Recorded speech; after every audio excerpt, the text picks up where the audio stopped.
Pulls up a new one.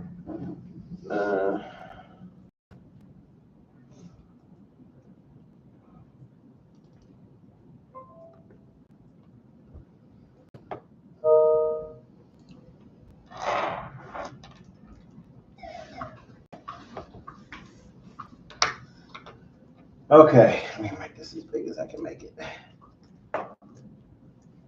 Or not. I guess that's as big as I can make it. So this is your new bucket. I'm going to compare it to 2025. So values of each net share is 79.31. Well, check that. So this number right here is actually 29, like 5 something. Let me show you all the numbers. I'm going to show you the things. Oh, no.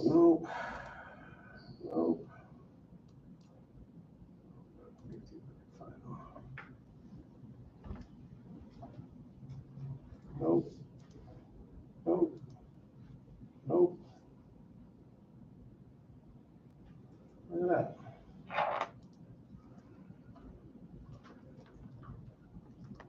All right, anyway, 7,931. Last year, your each value of each net share was, why is it coming up? Was 7,849. Yeah, so it went up a little bit. Mm-hmm. It went up a little bit. Your total employees went up about 154, I think it was, total. Okay. But just a quick look at, I don't know, like I said, I'm not ready to publish this yet. Ryan, what is the total number of employees you were using? From this year, Yeah. I've got 4897.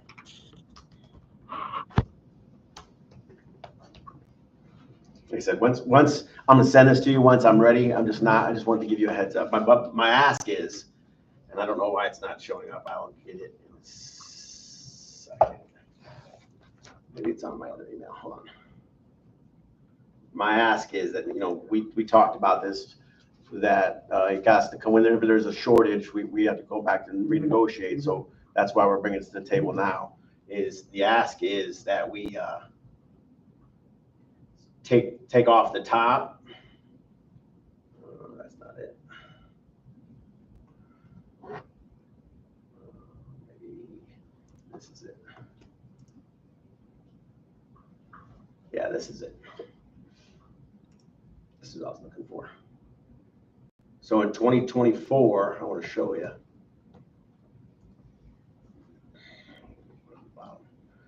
And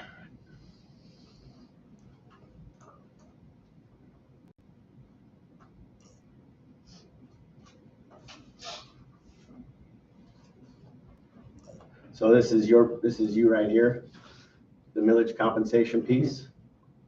So we overspent the first year, 301,000. We didn't make any changes to it last year because we thought we would just kind of recoup it. We didn't. So this is all the math. It all maths out. We ended up at 501,475 overspent last year. Where here, is that? right here. So I believe that 301,000 last year we took off the top. We didn't change anything last year. So we started off. So that's the end of year balance last year, which was 301. Here was our tax budget roll that we had to work with, right? This is reducing the 301, and we still ended up plus 501,475. So we rolled this number to this number. That's all that is. This is last year. So we rolled this minus 301, still ended up 501,475. So the 28,315,500, that was last they allocated year. a lot. Yeah. Okay, so what is the tax collector saying we're getting this year? I have that as well. Stand by.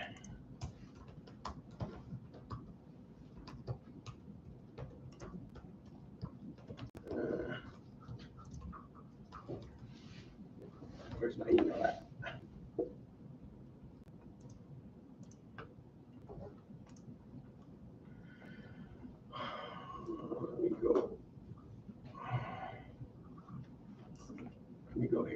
I'll give you the total, just so you know that, again, truth in numbers. Total payment this year is $74,470. Or, excuse me, that's the total current year. This is all the things here. So this is our certification of school tax values.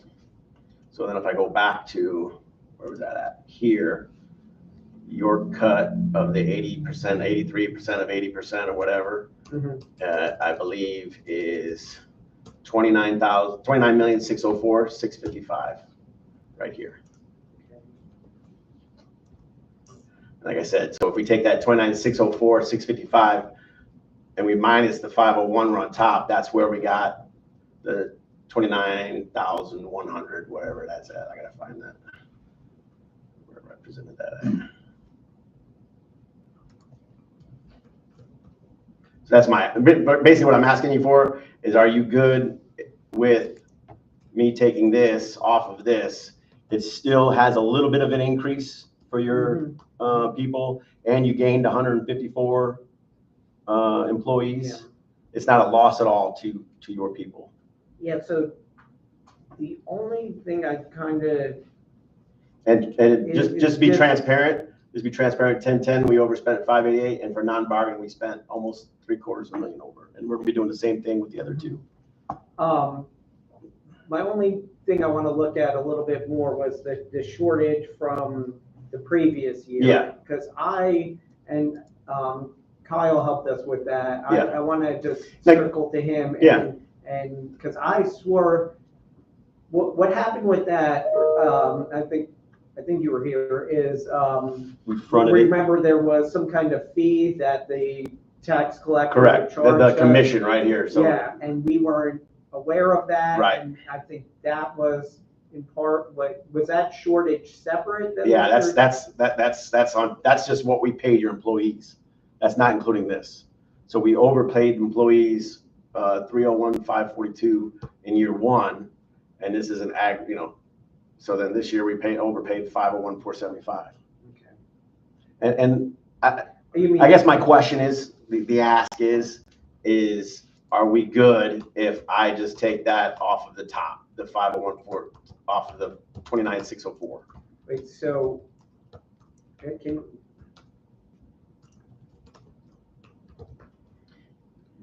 show me where you're getting the 501 from again. Sure. So here's what was allocated to us last year for BFT, 28, this right here. Yeah. Okay. And then we take this off here. From last year. From last year. Okay. Right. So that puts us starting here at 28 million. Okay. Then we actual expenditures was 28.5. Okay. So I want to take off the 5 and start at 29,103. So 29,604 this year is what's allocated, minus the 501,475. We'll start at 29,103. All right. Makes sense. Yeah. Can you? Yes, I'm going to get it to you, but I'm just saying, yeah. It's not. I want one more person to look at it before I say this is the actual. Like you know what I mean? Yeah. Yeah. I mean, so generally speaking, if Makes what you sense. say is accurate, then Right.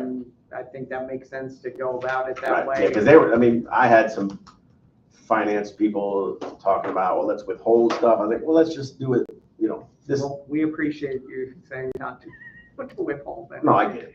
I'm just trying to make it right.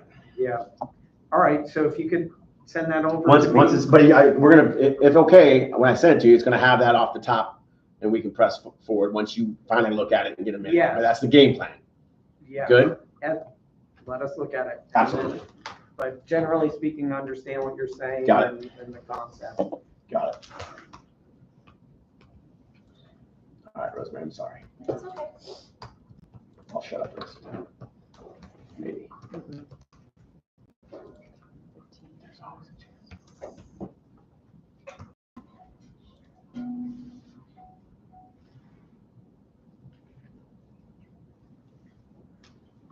So we probably need to start today with school psychologists. Okay. So we can get this straightened out and we can start quoting new hires. Yeah. All right, so we have a proposal prepared. Okay.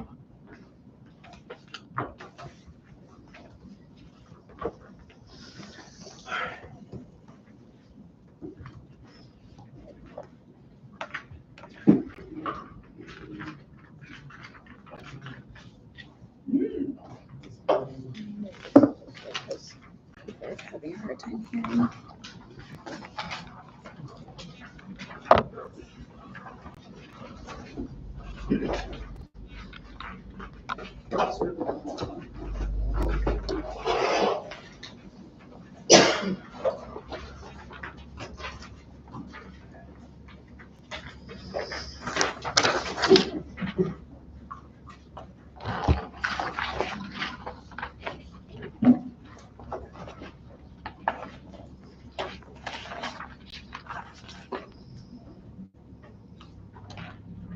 All right, so basically what we want to see happen is, just to paraphrase here, we understand that they're going to go from, we've talked about it previously, from the non-bargaining millage to the bargaining, to the BFT millage rate. So what we want to do, we understand that's going to happen, but we want to keep their base salaries where they are. I know, don't change their base salaries, except we want to, we believe that they're entitled to the advanced degree supplements as outlined in our contract, and I think all of them are at the specialist and above for their advanced degrees. So just basically base salaries, incorporate them into the contract, give them advanced degrees as outlined in our contract. And then additionally, what we want to see happen is that they receive the $6,200 supplement that our occupational therapists, physical therapists, speech language pathologists all receive. We believe that that's, they're in a similar category to all those folks and should be entitled to that supplement as well. Questions? I just want to make sure that we're clear. I know that you and I have discussed before, no harm to current employees. Keep their salary as it is and just move them in to the schedule. New employees. So we would believe new employees would start at the teacher salary, but 11 months, so the additional $5,000 or whatever it is, their advanced degree as outlined in the contract, and the $6,200 supplement. So the teacher's salary multiplied by 218 days, which is the 11 months, is $56,112.76. Okay. I thought it was 54,000, but I could be mistaken. That might have been doing a month instead of a day. It's actually 33 days. Yeah. Yeah, so we take the 50,450. Yeah, divide it. Divide it by 196 to get the daily rate, and then we take that daily rate and multiply it by 218 days, which is a 1-month contract.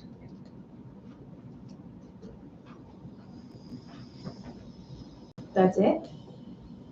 That's it. I mean, our the issue is, and you can go talk to your folks in student services, that comparably they are behind their peers, and that's really where the $6,200 would make a difference to bringing them in line with their peers in other school districts.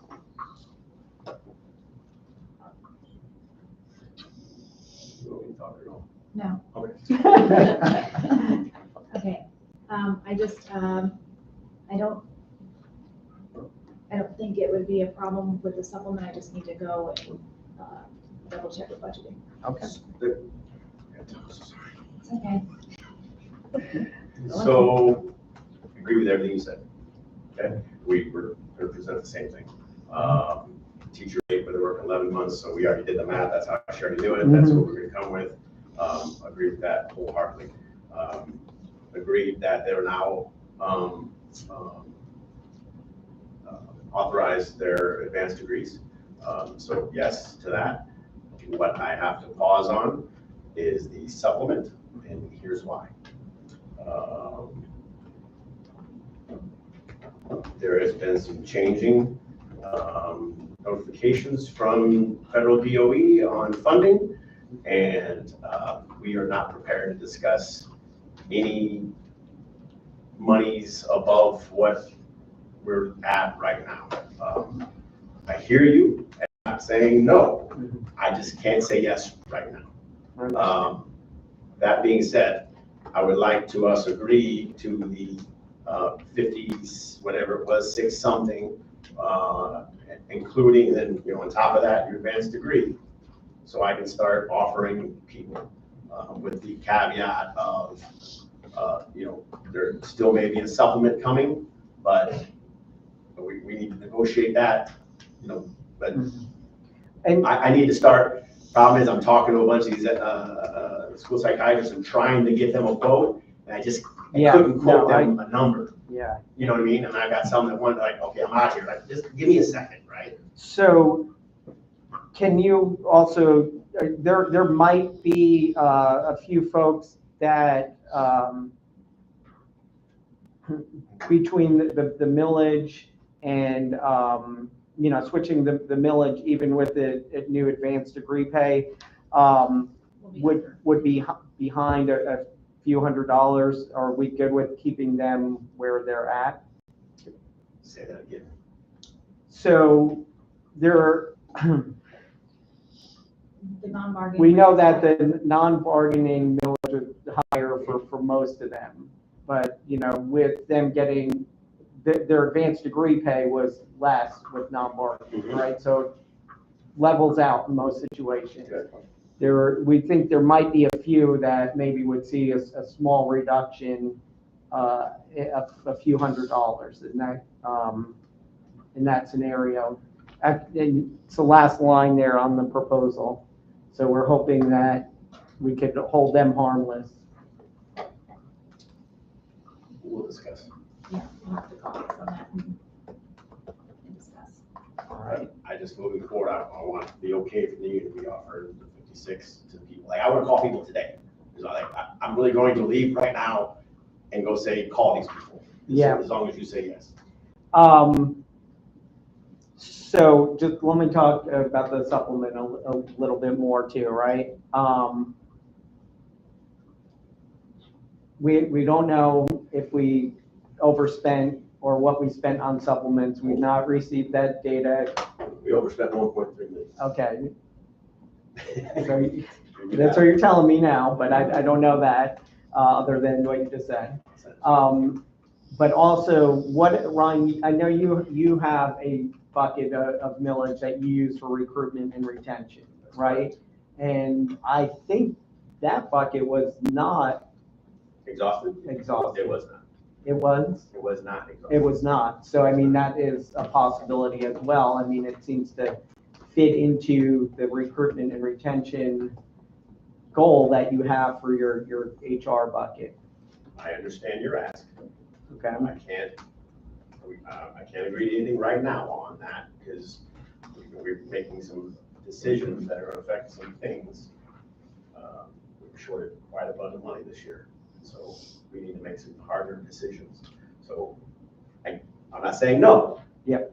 I'm not saying no. I said I just can't agree right now. Okay. And the ask is I need right now for you to tell me, like, are we good with So pending maybe more, right? But I just. So right now where we stand, we're saying that these folks are going to switch to the bargaining millage, and their advanced degrees are going to count. Correct. And then we're still in discussion over the supplement and also maybe you know, these few people. And honestly, if we get the supplement, we don't have to worry about that second part where these few people might be going backwards. Okay. All right, And go call you're in agreement. them. Just make sure, $56,112.76. You gonna make me do the math right No, I now? have Can it. you I have just it. go over the math? You're okay with it? Yes. I'm over what you asked for. Yeah. The daily rate for 208 days. 18 days. Yeah, so the daily rate is, I can't remember. That's okay, that's okay. Yep, 250, so we go out four decimal after the, so it's 257.39.79 is the daily rate. 215.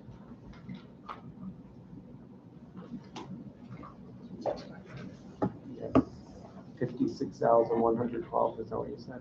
Yeah, $56,112.76 is what it will round to.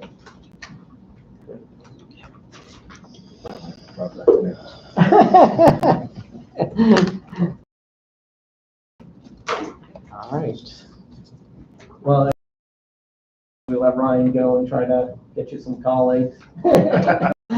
Yeah, I mean, just, we had 4 in the last probably 2 to 3 weeks, Yeah. and we'd like to call them back so we could maybe get them hired. Mm-hmm. That would be, That's the goal. that would be nice. All right. Do you have some responses for our proposals? I do. I'm gonna start with ours. Our proposals where like we. Okay. Proposals and things like that.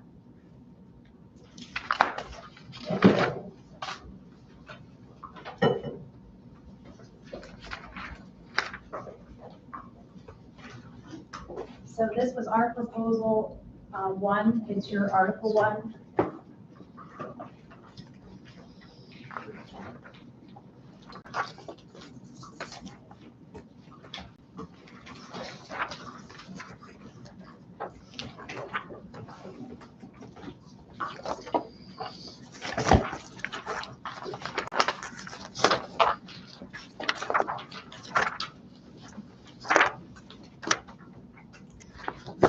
Basically, it's exactly, the listing is the same as your listing as your PERC certification. The only difference is in your PERC certification, I believe it says like classroom teachers, part-time, full-time. I left that off because,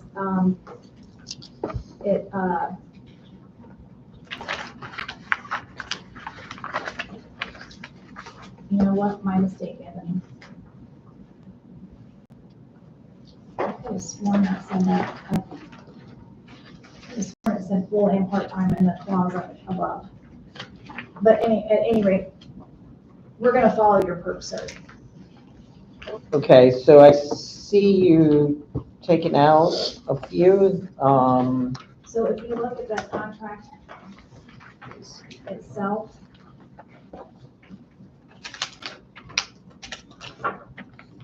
under Article 1,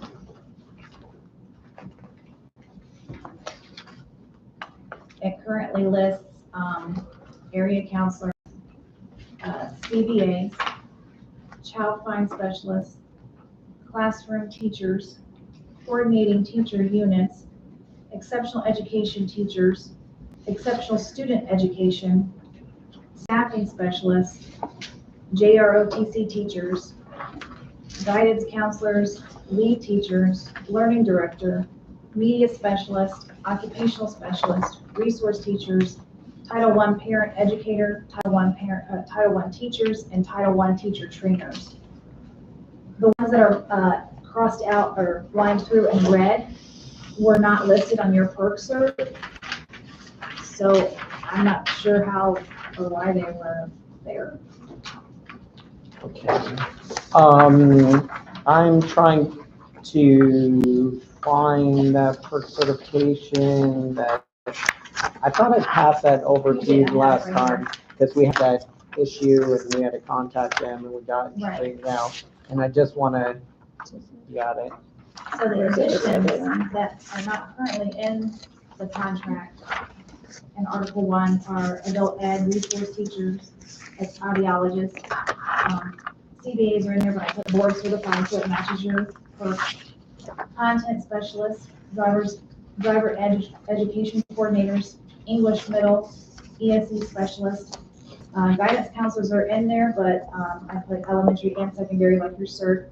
Lead teachers, exceptional education, learning specialists, adult ed, learning strategies, math senior, occupational therapy assistants, occupational therapist, physical therapist assistants, school psychologist is the new ad, again, senior and lead teachers, teacher planners, teacher on assignment, SP, POP transportation, Title I learning specialist, Title I program clinicians, and DESLD. Yeah. Should be good. I just want to double check one Yeah, more but time.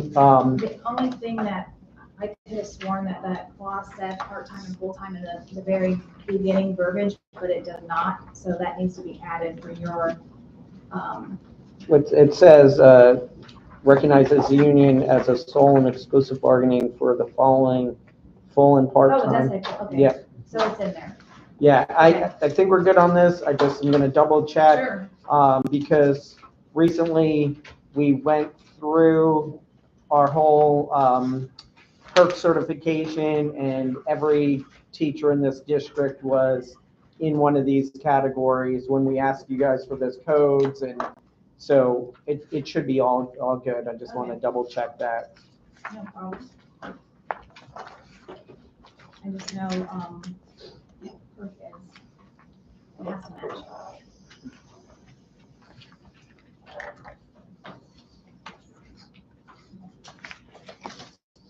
it has to match. Nice.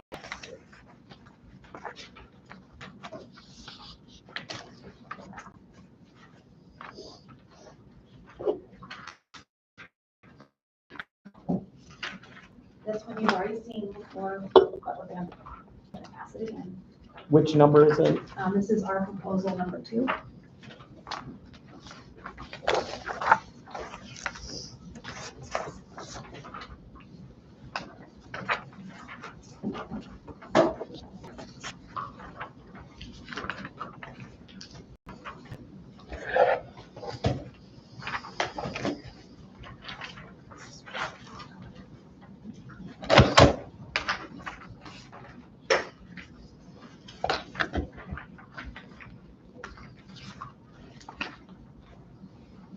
Yeah.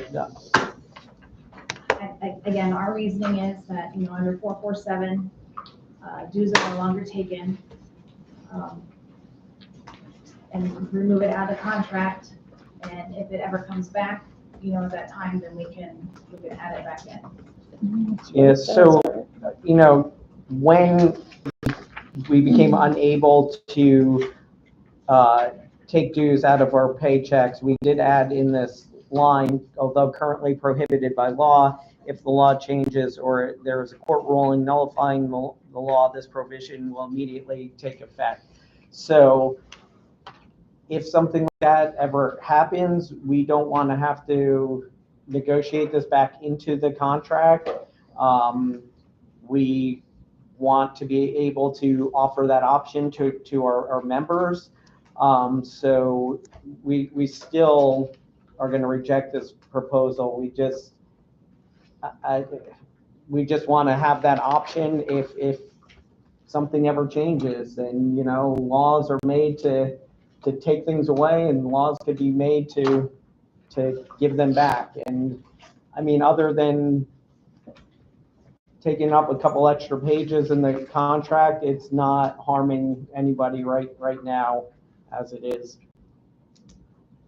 And I hear what you're saying, we disagree, but we'll move on.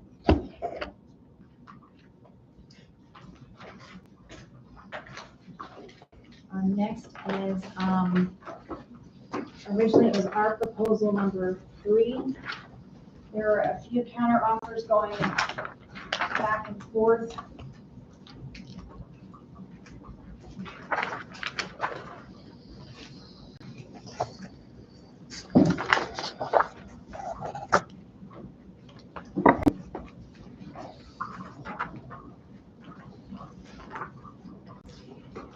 And if you look at the second page,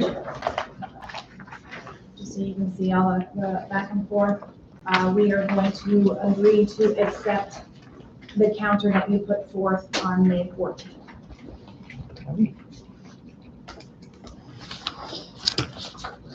All right, we'll TA that one.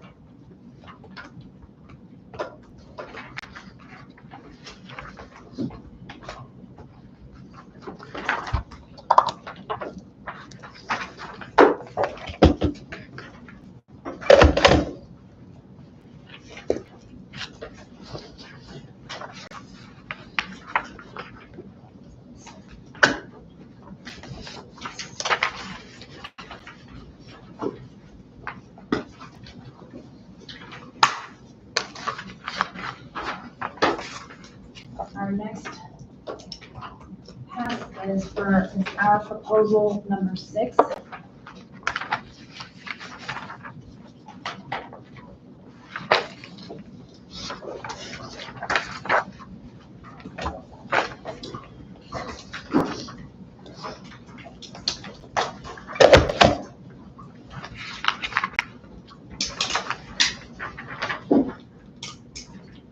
And this relates, our counter proposal is on the second page. Article 6, general conditions, section B, calendar. This relates to basically the bottom portion when it comes to emergency disasters and governor declarations. While we understand that employees need time to go home and prepare their property, sometimes the governor can make that declaration a week and a half out, depending on what is coming as an emergency disaster. Our proposal is that when the district enacts the emergency disaster plan, that's when we would have employees or members of the bargaining unit be released as soon as students' day ends and student supervisory duties have been completed to go home and prepare their properties. And that would include, you're still limiting it to members of the unit assigned to schools?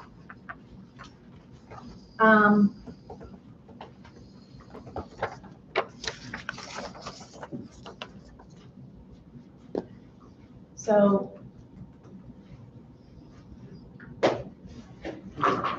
I know district employees are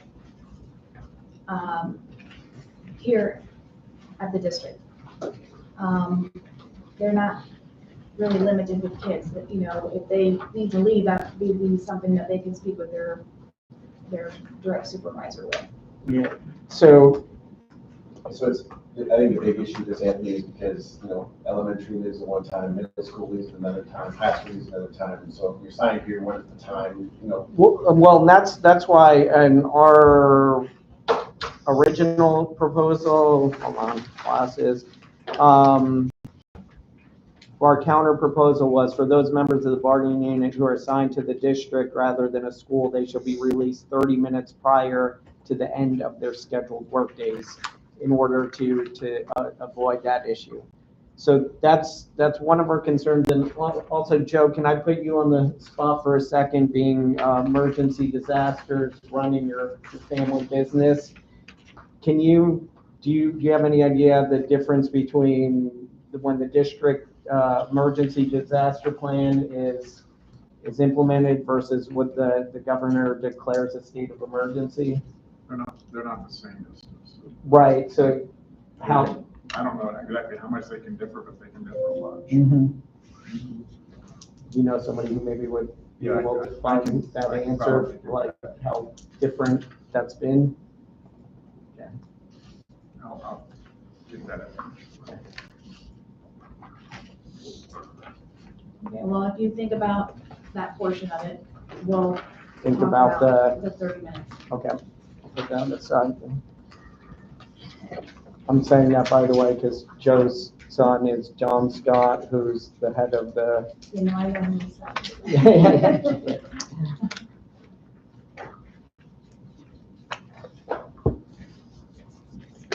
My days in risk. Yeah.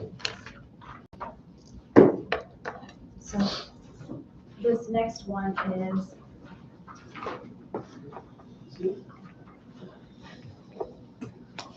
it's our proposal, number 12.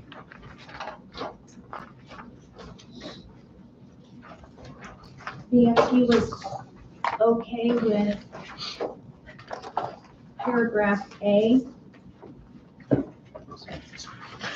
and the latter by adding the ESC reporting system. You have rejected paragraph D, and our counter proposal deals primarily with paragraph D. So, okay, because we've agreed to A. Right. And we agree to change enrichment or similar to just ESC reporting system.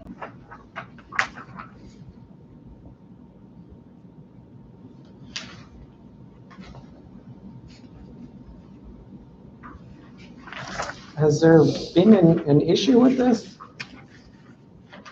I don't understand. The whole idea of compensatory time is that because they're losing their planning time, they're having to do more at home off hours, so we're giving them the comp time. So what this proposal is doing is saying, yeah, no, you're going to lose your planning time, you're going to do that at home, and we're not going to give you anything in return. Well, but it also includes supervisory duties such as assemblies, test proctoring, you know, things like that that are part of, you know, other duties that employees do at schools. I would disagree wholeheartedly with that, because at the secondary level, there are teachers, probably most notably, I would say sophomore teachers, at a lot of our schools, freshmen, who are going to be proctoring the majority of these exams because geometry EOC, biology EOC, those are freshman tests. You've got the sophomore, the 10th grade FSA, that's a graduation requirement. Those are the teachers, you know, and other teachers might be pulled. So you're disproportionately and equitably pulling teachers' planning versus other teachers. I mean, this is not something that that teachers deserve every bit of comp time that they get for doing these things, especially, you know, since losing planning time can be very devastating in, you know, preparing for student success. So if we're going to stop taking teachers' planning time and guarantee them 5 plannings a week, and if they lose it, we're paying them. I'm not saying that we're stopping taking teachers' planning time. Jackie, I'm going to ask you, how does it work at your school? So anytime a teacher loses their planning, I give them comp time. So it's at the principal's discretion. Yeah, well, that's good. We like Jackie. I'm sorry. Like we've said this before, there's a list of principals we'd work for, and there's a list we wouldn't. And the list we wouldn't probably are ones going to screw their teachers over and take their planning and not give them comp time. That's why language like this exists. That's why a contract exists. And I understand that, Vanessa, but I also think that in the past, when the union has brought specific issues to us, we work to correct it with that principal. Well, I mean, the sometimes the thing is, it's not, we have a lot of new principals, a lot of principals and APs that didn't come up through Brevard. They're not familiar with how things work, and unless they see it expressly written in this contract, they take it as we can't do that. We're not allowed to do that. It's just like the same reason we put that they can allow their teachers to leave after the kids on early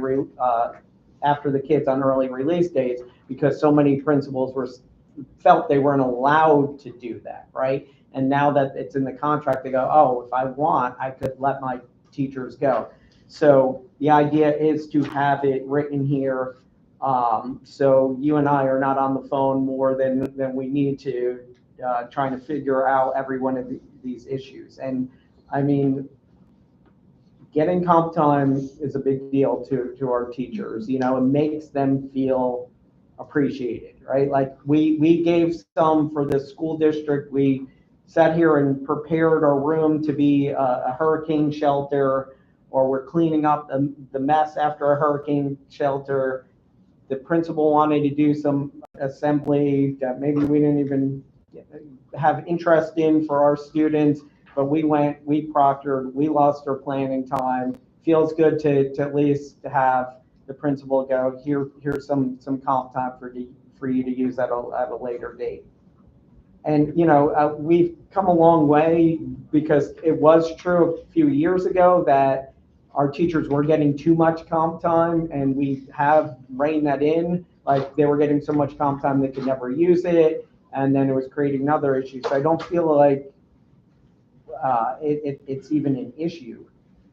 And I mean, you have a principal, and I'm guessing Jason probably does the same thing. So if these are two model principals who would do these things, why not keep it in the contract?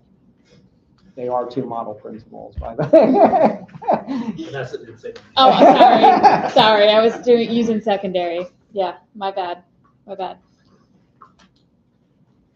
You're on his list for elementary. Yeah. These were just, so, you know, when we surveyed principals and did random polls for contract language, these were some of the things that were brought up. Again, you know, some of these things are supervisory duties. Our first priority, again, is always going to be the safety and health and welfare of children to be supervised.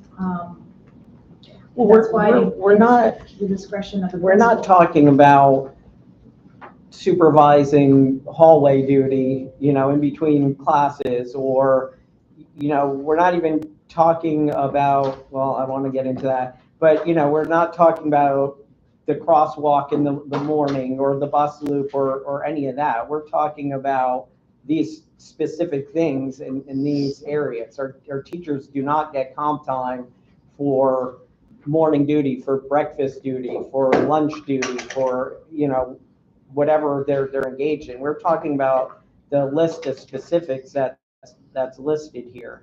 And, you know, there are already limits on comp time usage that principals may not even be aware of, if that's an issue for them, as well as rollover to the following year.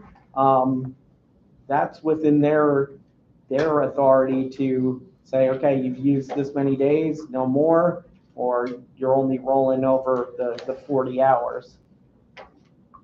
These guys wouldn't do that. If you look at it from our perspective, this is in place for those teachers who do not have the benefit of working for a principal who says, you know what, I appreciate everything that you do. I appreciate you losing another planning this week. You know, here's the comp time. I would like to believe that, you know, a good set of our administrators do that. But if you have a survey where an administrator said, I want to take this away from teachers, that means that there is at least one principal out there that, you know, is not that type of principal. And that's why this exists, to protect teachers from that type of mentality. Not take away, give the principal the discretion. Right. But if somebody has a discretion, it sounds like they want to take it away. I would disagree with that. Okay. We'll talk about it some more, but. Okay.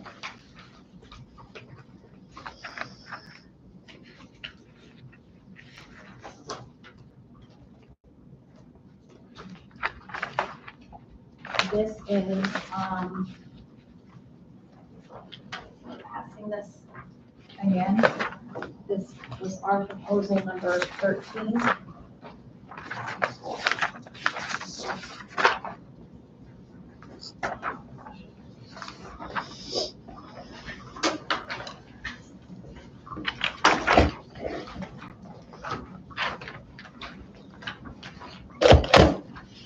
Again, I understand why why you love the every effort language that's in the current contract. However, it hamstrings our principals when they need to do and move teachers for the good of their school and what's based on student needs, because they don't have the agreement of the teacher. I've heard your argument that teachers sometimes, continue to improve when they stay in certain grades. However, again, we need to find a compromise, because right now our schools are hamstrung. So, first of all, just got our school grades yesterday. Our district received an A. Just acknowledge all the hard work that our teachers did, our administrators and our students did to get there. This is the second year in a row that we've moved to an A. So that's really outstanding news. I don't see this as a crisis situation that's harming our district. I've told you the research actually says the opposite of what you're proposing, is that teachers do better with stability, that the achievement of their students is higher when they have stability in their assignments. It's one of the major factors in student achievement. And this language, as you know, has a long history. It is something that this union fought for. It is something that this union arbitrated again and again and again, and we prevailed. And it's just not something we're willing to give up. So I understand the research, and I'm not saying that, this gives the principals the right to go in and just upend and upheave the school. What I'm saying is we need some wiggle room right now with, principals being able to move teachers when it's truly necessarily needed, but without that agreement of the teacher, they're stuck. Can we have the wiggle room to move principals? I'm being sarcastic, but because here's the issue, right? Like one of the schools that, she was gung-ho about moving a teacher. And listen, this is not a huge issue. I think this was 3 teachers and only one of them didn't get worked out, maybe, right? That principal is not doing a good job at her school. It's one of the schools that it's struggling. But she's staying where she's at, and we know there's no, I don't want to get in the whole thing with the lack of accountability for administrators, but that is a fact. So I don't understand why that struggling principal who is failing her community is not being moved, but she's got the power to move a teacher. It doesn't make sense to me. So, Can I ask a question? yes. So the way the language is written right now, would you agree that if I want to move Anthony Colucci out of whatever class he's teaching, right? But and you say, no, I'm staying here. And now I'm forced to maybe not rate you so well. I'm forced to take negative impact on you. Like if I really need you to move, like that, this language is asking for that, right? And it's actually done. We're just looking for a compromise. I understand your point, 100%, right? We're trying to just find a little bit of compromise where maybe you maybe understand what we're saying. There's times when I need to move this person, and I just can't. So, a few things here. So, first of all, Ryan, if you were my principal, right, we'd have a wonderful relationship, Absolutely. right? And you you would probably be able to convince me to move. We heard from Mary last session or a couple of sessions ago that she was able to work with Ms. Ingrata and move to a whole different area because they have that solid relationship, and she was able to lean on that, and Meredith voluntarily decided to move, right? So people can voluntarily move. Keep in mind, if there's an end of a program, declining enrollment, the principal surely will move that person out. It's not going to be an argument. And we've also said, if every effort has been made, and that effort includes being on a PDAP and not making progress, we're not gonna fight that. But we are gonna fight somebody artificially evaluating somebody in a poor manner. But we know that the evaluation tool is not always used with fidelity. I think you're aware of that. So if that teacher was so problematic, they shouldn't be getting an effective score to begin with. So let me ask you questions. We use Meredith as an example. She had a great relationship. Did all the right things. Everything was great. Last second, Meredith goes, nah, I changed my mind. Mm-hmm. Where's the unit stance on that? So it's up to the teacher in that situation, right? If she's got her good evaluation, and it's her preference. It's her preference. So, and see, there, and lies the You problem. understand, like, what I'm getting at, like, that's. Listen, I understand the district doesn't like this language. I get it. I do understand. We're not trying to get rid of it. I just need a little play. I mean, Here's the thing, there might be. We have principals that have gone through and they have jumped through every hoop and they have done what they're supposed to do. But you get one teacher and it's really just for the good of the school. And it wouldn't be that hard it wouldn't be a great hardship for the teacher to move, but because the teacher says no, that principal is stuck. But if that teacher is not being successful in 5th grade, they're not going to be successful in 2nd grade. But they might be successful. But here's the thing. Nobody likes to find out that they're inadequate at the end, right? So and this is something, and I think you guys know it, it is upsetting to me. When we have to come in at the end, you've seen it, and a principal has rated a teacher unsatisfactory or needs improvement, and they haven't been in their classroom until March, right? That's a problem.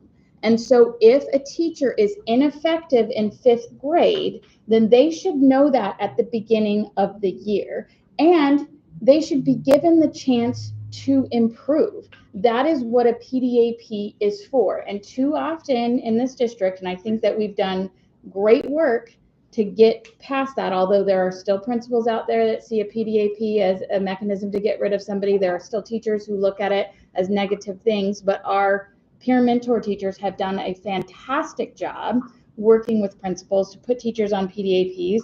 And I would say a good majority of those teachers improve. Now, if you see an issue with a teacher, first semester, you put them on a PDAP, you've tried everything, and that teacher is refusing to move, then we have a different conversation.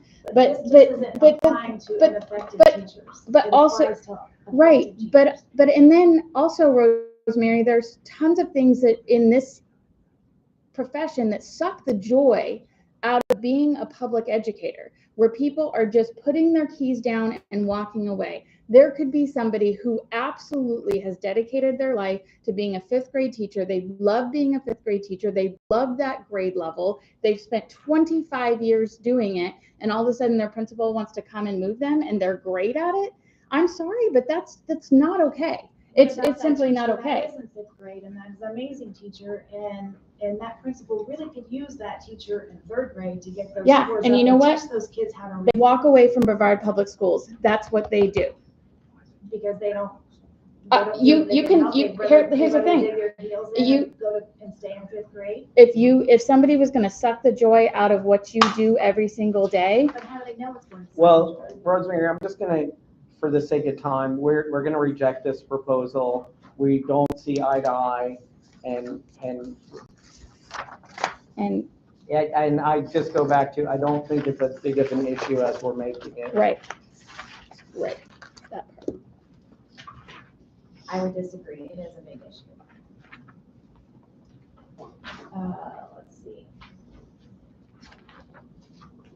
We passed a proposal, number 15. You rejected it on May 12th. It's for Article 6, General Conditions of Employment, Section D, Teaching Assignments and Duties. It deals with the steering committee.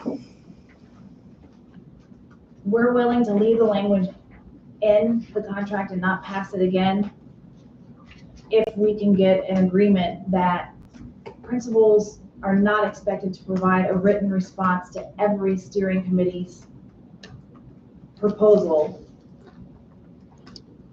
It's more of an, they're giving their input. But for a principal to sit and respond to every single steering committee proposal that goes through, some of them really just, you know, it's for information, not a written response.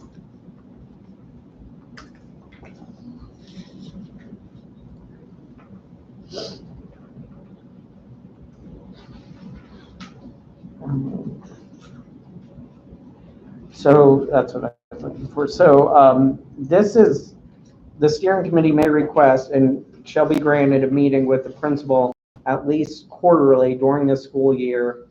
So we're talking about potentially a steering committee offering, having 4 meetings with their administrator about issues that they see are occurring with possible solutions.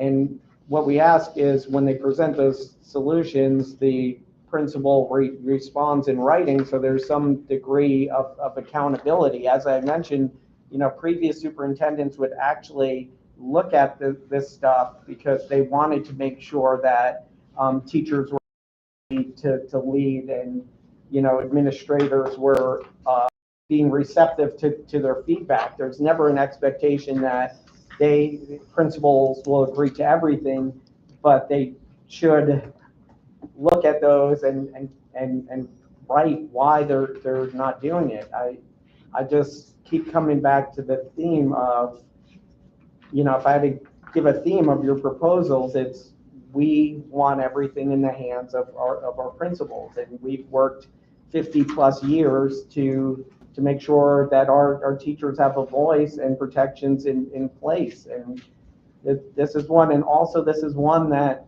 I don't know why we're wasting our time on it. I mean, I don't even know how many steering committees exist anymore. I wish more schools were taking advantage of them, but there's probably, I would say at most, you know, 20% of schools that even have a steering committee. I would agree that they're used for how to improve things at the school or things that might need to be addressed as a whole at the school. But I believe sometimes maybe they're used as just a complaint.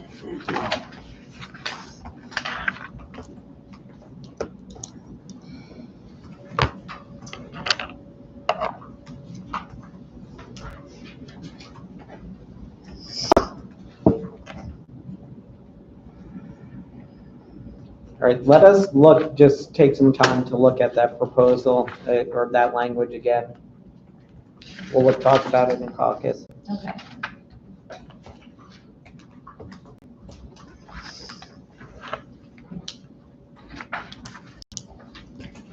This is our proposal 16 that we are passing again.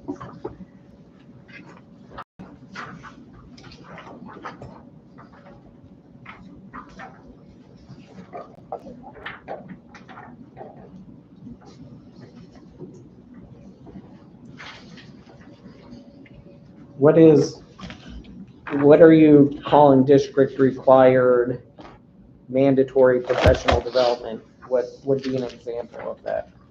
The required professional development that they do and during pre-planning, again in February, and the Media specialist training?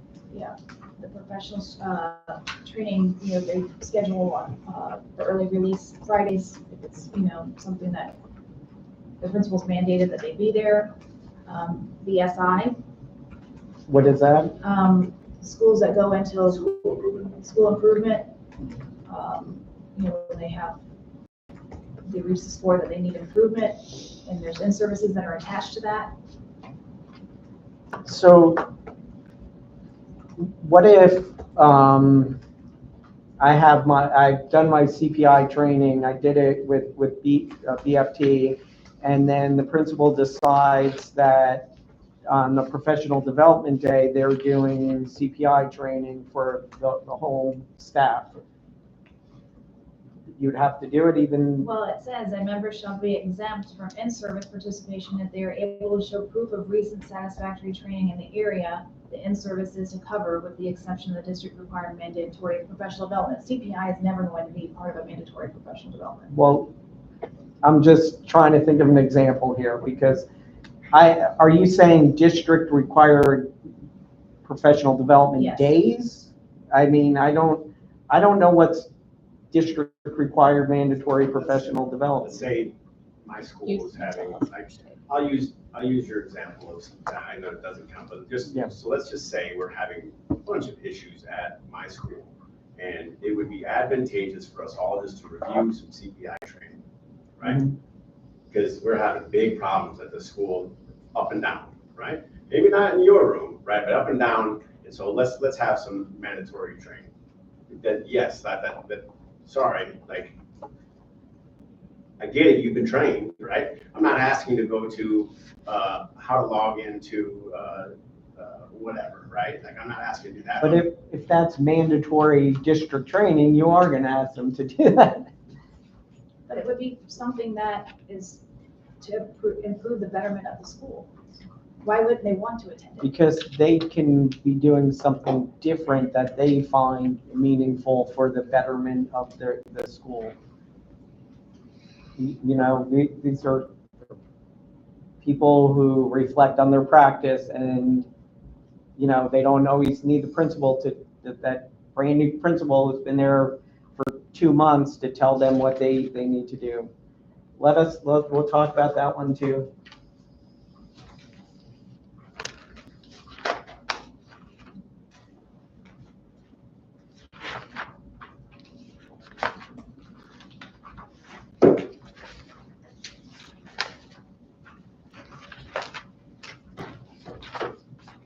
This is our proposal 19.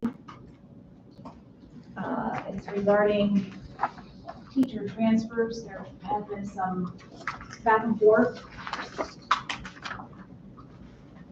The union agreed for us to extend our reappointment from March, no earlier than March, no later than May. If you look on the second page, this is our counter proposal regarding A, which is what the union rejected.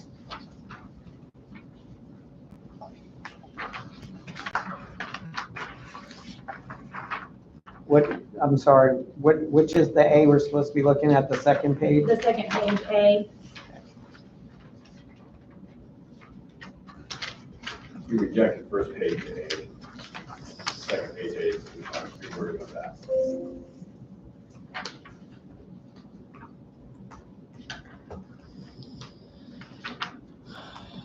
We also had a B in there during our first proposal, and we removed that.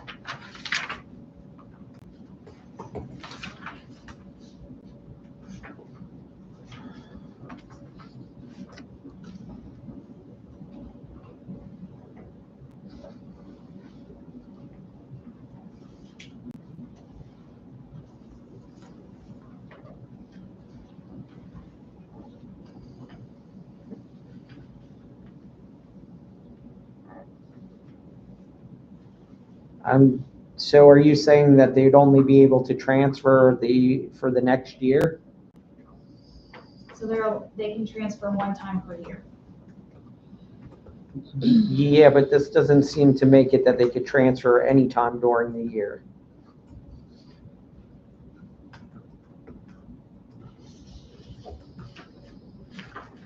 So they can transfer for the time they receive their allocations, which they receive their allocations around March, up into the first week of pre-planning. But then it says such transfers shall require the approval of the receiving principal and the sending principal. The word is subsequent. Yeah. Makes it- Yes. Yeah. So you're only saying that they could transfer for the next year? One not- time per year. That's not what this I hear what says. you're saying, Anthony. It says subsequent, so this means that if I want to transfer, I see a history position that I've always wanted to teach at the school where I always want to go, I have to wait until the next school year, the subsequent school year to move. That's how this reads. Where, oh, I see it, I see it. I got you.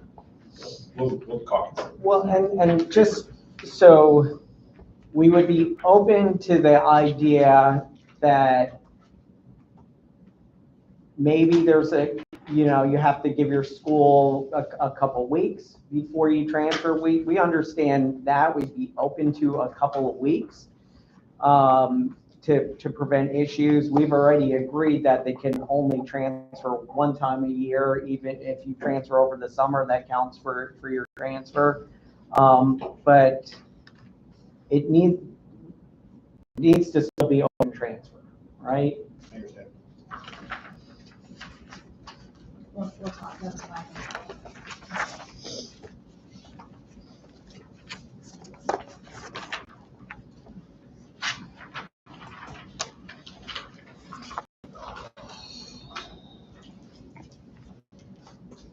So this was a proposal that we passed originally on May 14th. It's Article 7, Section, What number? our proposal number 23. I went back and constructed some new language.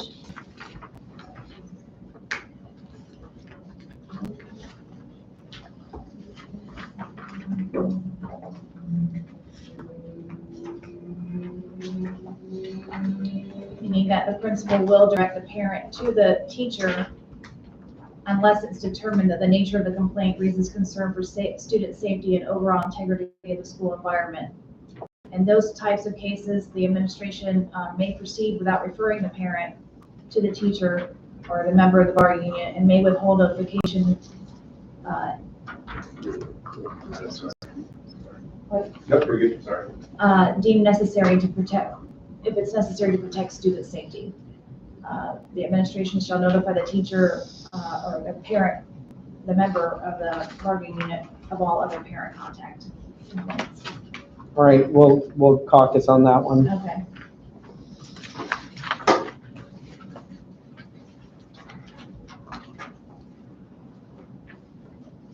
These are proposals that we have not passed yet. Do you want to continue or do you want to? Are these the missing leave Yes. proposals? Yes. Sure, pass it. We'll take a look at them. Okay. So this is our number 25 regarding leaves.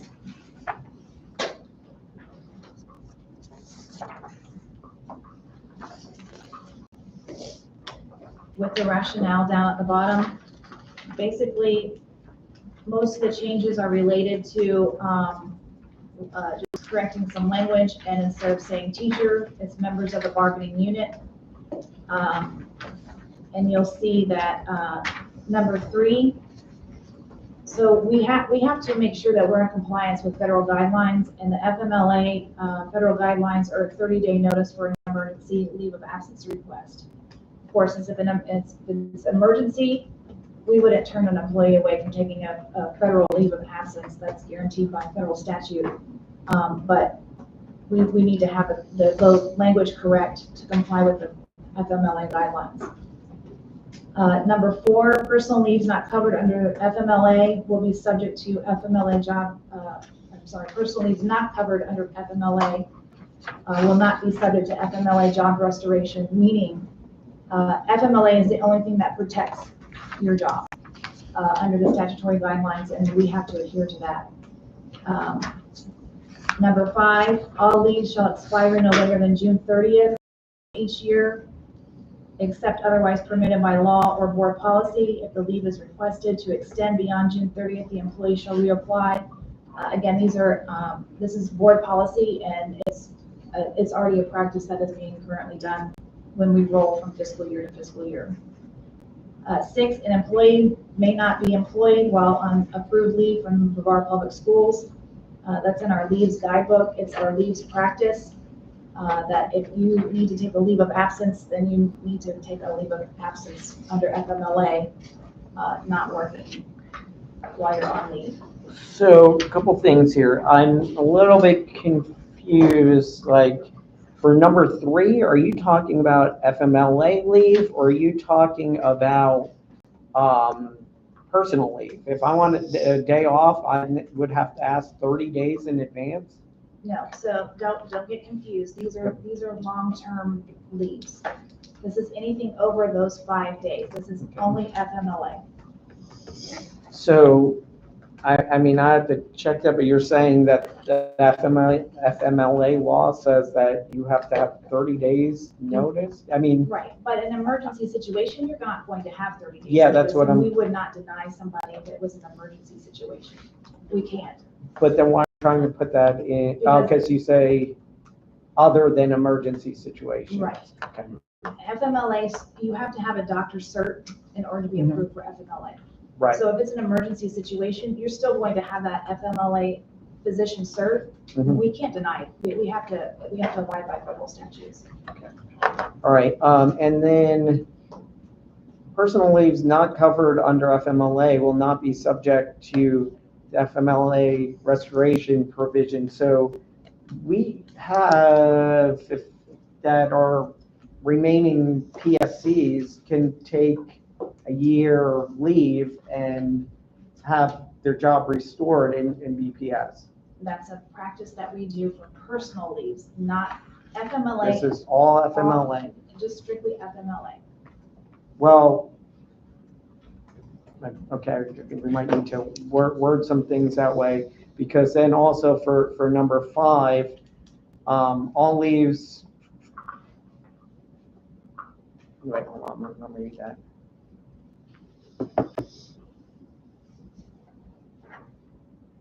Okay, that's the current practice, Correct.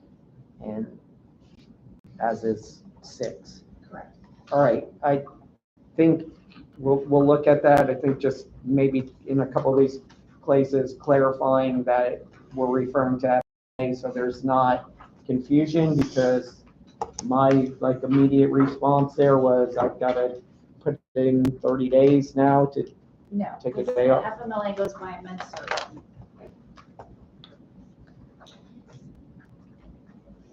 This is our proposal.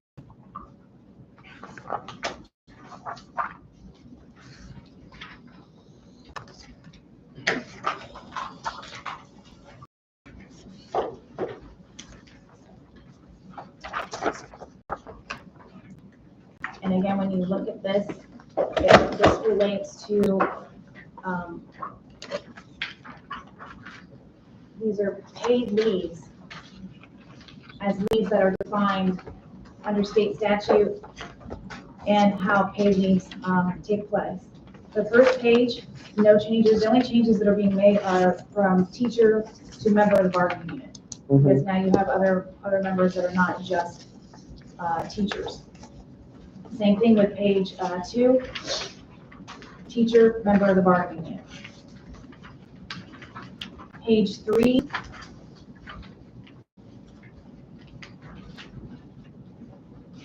only one change. And again, it's because of the FMLA federal guidelines. Is that the current practice? Yes. So if somebody is injured under workers' compensation, they still fill out an FMLA leave because it is part of FMLA, and we have to be able to track the required statutory timeline for FMLA hours.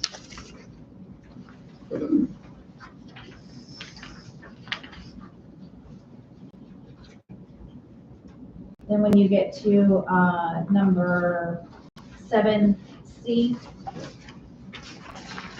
everything else is again just member from teacher to member. 7D is federal guidelines that dictate the timeline for FMLA requests to employees. Again, it's at 30 days, but in an emergency situation, we're not going to deny somebody that has an FMLA leave with a physician cert attached to it. Is there some, do federal guidelines define an emergency situation? No, but the doctor's cert will.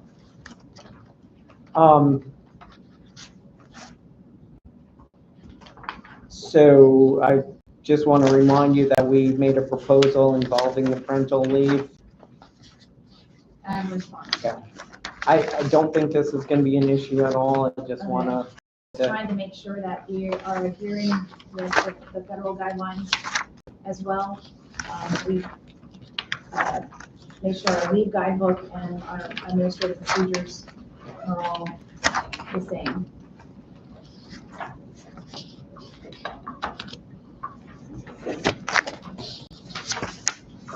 This is our proposal 27. Again, part of the leaves policy, it relates to military leave.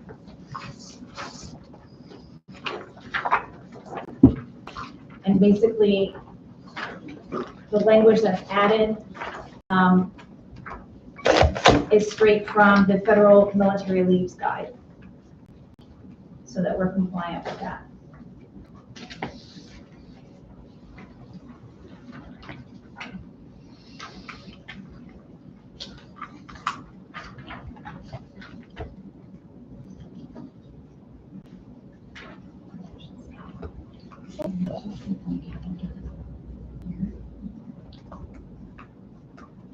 See, I found a typo. So I'm seeing 17 days and then I'm seeing 30 days to recall for.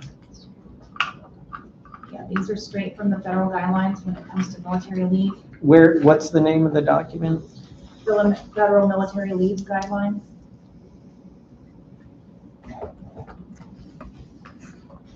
In the last sentence, it says, here's where the typo that I found. In case of a national emergency, members who are required to serve in the armed forces of the United States or of this state shall be granted military leave and shall be paid the difference in pay if military pay is less than the employee's normal rate of pay for a period not to exceed 1 calendar year should be after calendar.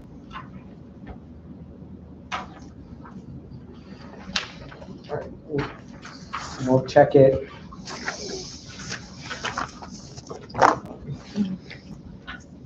That's one thing I have no doubt. What's that? I have no doubt you.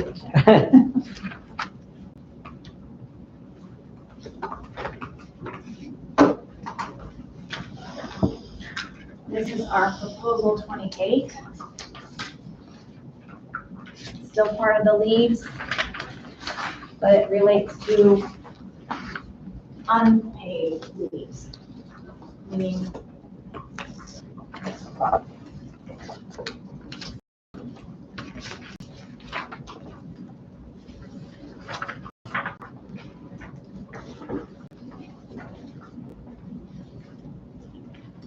so most of the language that was struck is because it falls under the FMLA guideline process.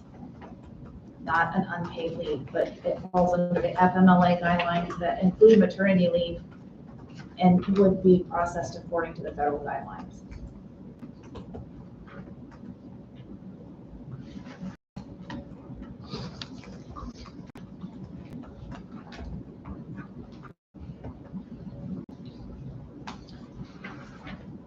And if you look at 2A, we changed teacher to member And again, child rearing is a qualifying condition under FMLA guidelines. However, if you need additional time beyond that FMLA medical cert, that would be considered a personal leave, not a FMLA leave. So, okay, so you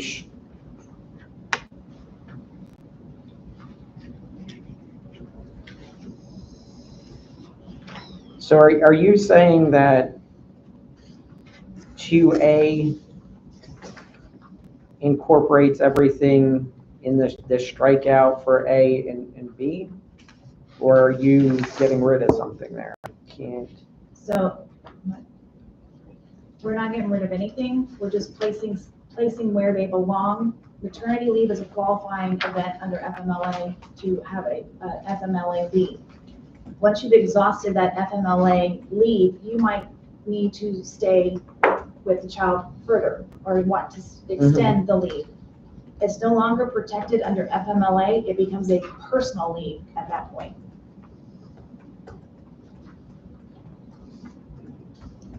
Not taking away anything, just making sure it falls under the guidelines. The same thing Mhm. as. Okay. All right, we'll check it. And then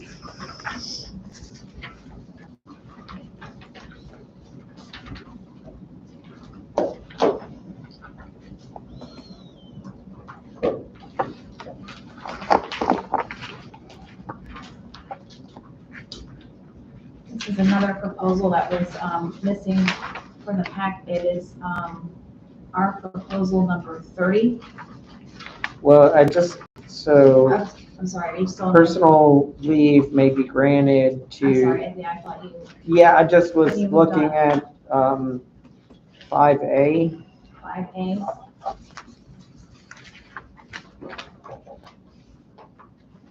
Why, So if you look at the state statute, when it comes to how sick leave and personal leave are regulated through the state for teachers and education profession, it doesn't say, it says personal sick leave.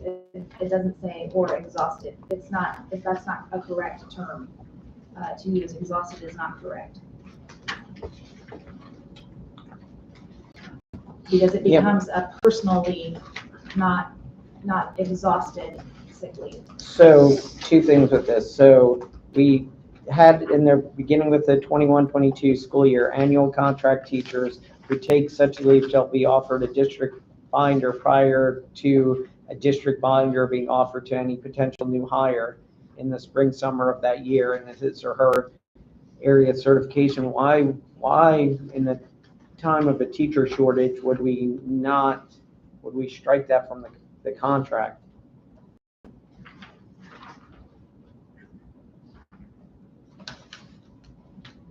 We can look at that. All right, and then also, I want to clarify that this personal leave is not, we're not talking union leave here. No. Not talking union leave. That's at the beginning of the contract.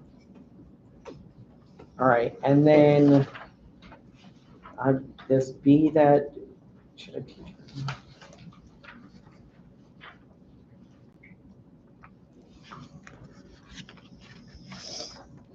So again, B would be a personal leave considered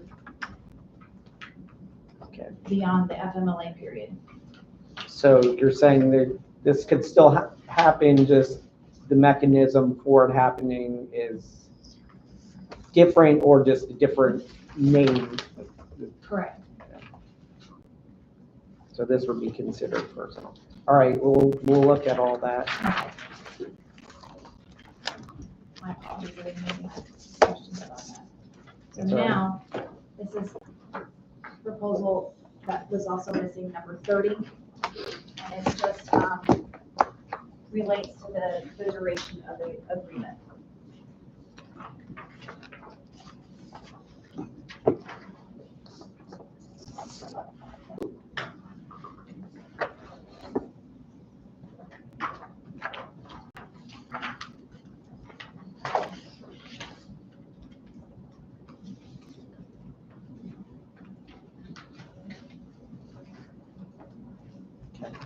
we'll chew on that. Okay.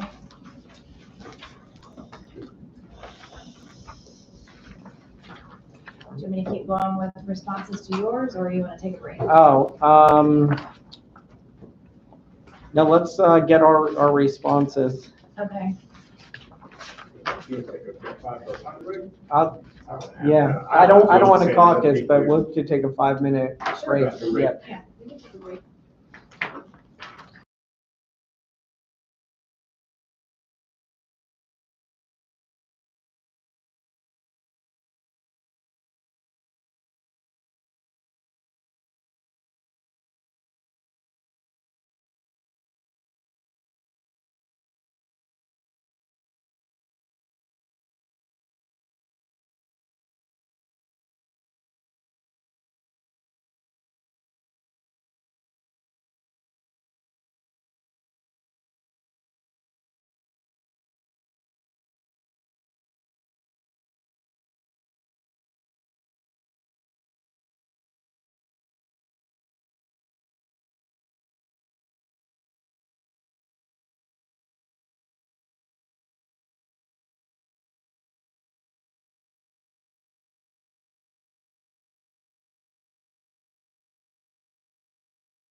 need to go back to our proposal number 28.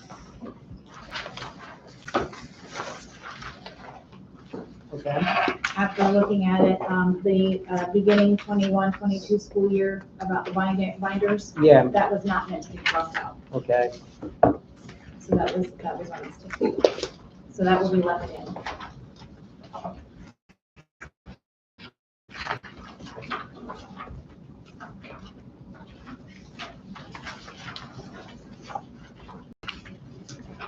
So you have that on the top.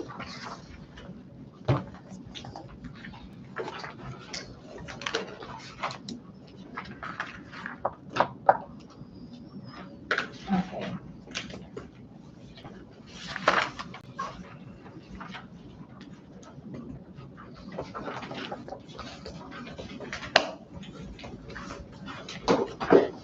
This is a response to your proposal number 1. And some counters go back and forth.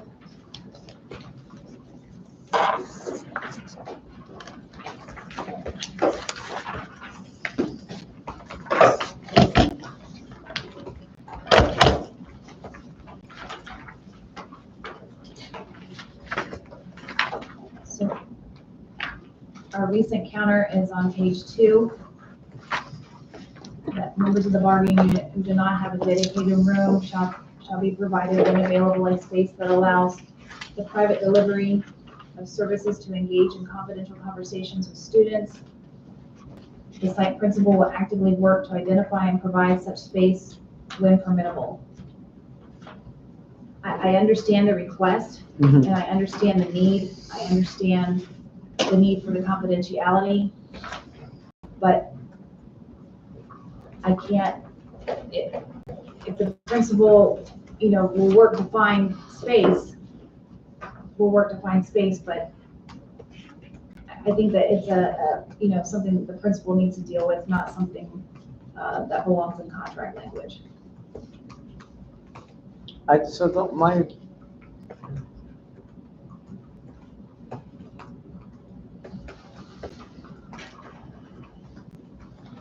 Yeah, that's what exactly. What do you mean by the principal will actively work to identify and provide such space when permissible?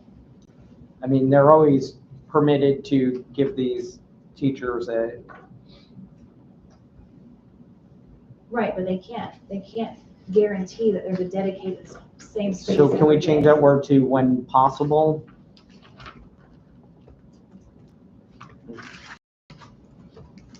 I think what you're saying is if there is no space at the 1 or 2 schools that's actually a legitimate, you can't, so we're good with changing that to when possible?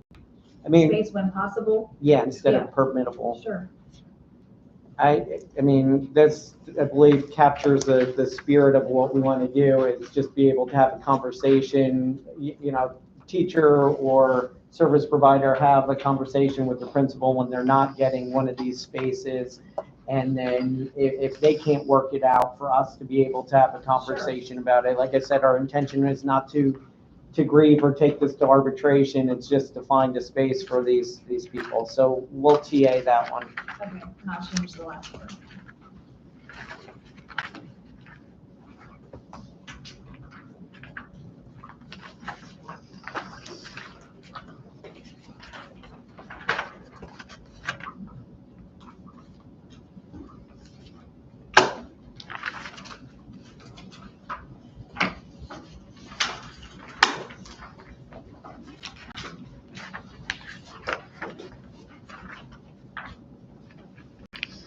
This is our response to your proposal number 2.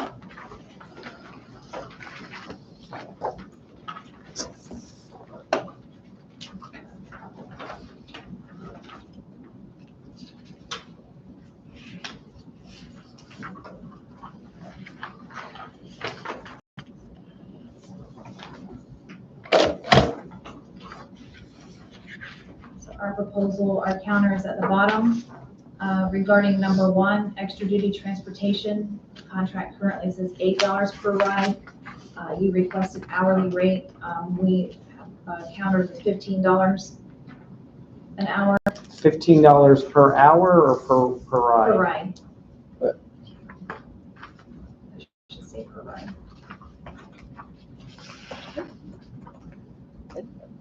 Well, as it was explained to me that sometimes if there are students with disabilities and the teachers who are riding these buses to take them home, sometimes these rides are over 2 hours, so we're talking about $7.50 an hour to do this at this rate. Did you have a response? You rejected the homebound instruction. We did. We rejected it. The reason is that time and a half, your members of the bargaining unit are considered exempt employees under the Fair Labor Standards Act. No, we countered that. We heard your feedback on that, and we asked for $50 per hour. And as Nicole shared, when you guys can't find our teachers for homebound instruction, this is about what you're paying contracted services. So, it seems like. So we looked into that. We do not contract out services for hospital homebound. We do not. So what happens if you can't find your teacher? How are we providing those services? Oh, no, you have had that issue. I think this is perhaps just we're using different words, so I think this becomes compensatory education, and you are contracting out for the compensatory education. I'm not trying to be a smart aleck here, but I have principals coming to me asking me to help them find people for hospital homebound. So for school year 24-25, 100 students received hospital homebound services through one-on-one instruction and/or for virtual school. This number fluctuates from year to year. Currently, BPS employs one full-time teacher. Of our virtual school teachers, approximately 65 to 70 BPS teachers work outside regular contract hours. So what? Well, I can speak specifically on behalf of therapies. We cannot find anyone willing to work after hours for speech therapy, occupational physical therapy on hospital homebound because therapists work outside of their hours for $50 or more per hour. Typically around 75 is the average. So for therapies, you cannot find anyone willing to work hospital homebound for the whatever hourly rate you've been offering. As far as ESE teacher services after hours, I don't know the data specifically on that, but it is challenging to find educators willing to work after hours. And typically these students who are on hospital homebound are our most medically fragile students, whether it's medical, whether it's emotional, etc. So I can speak on behalf of therapy specifically. I can never find someone who's willing to work after hours for therapies with that hourly rate.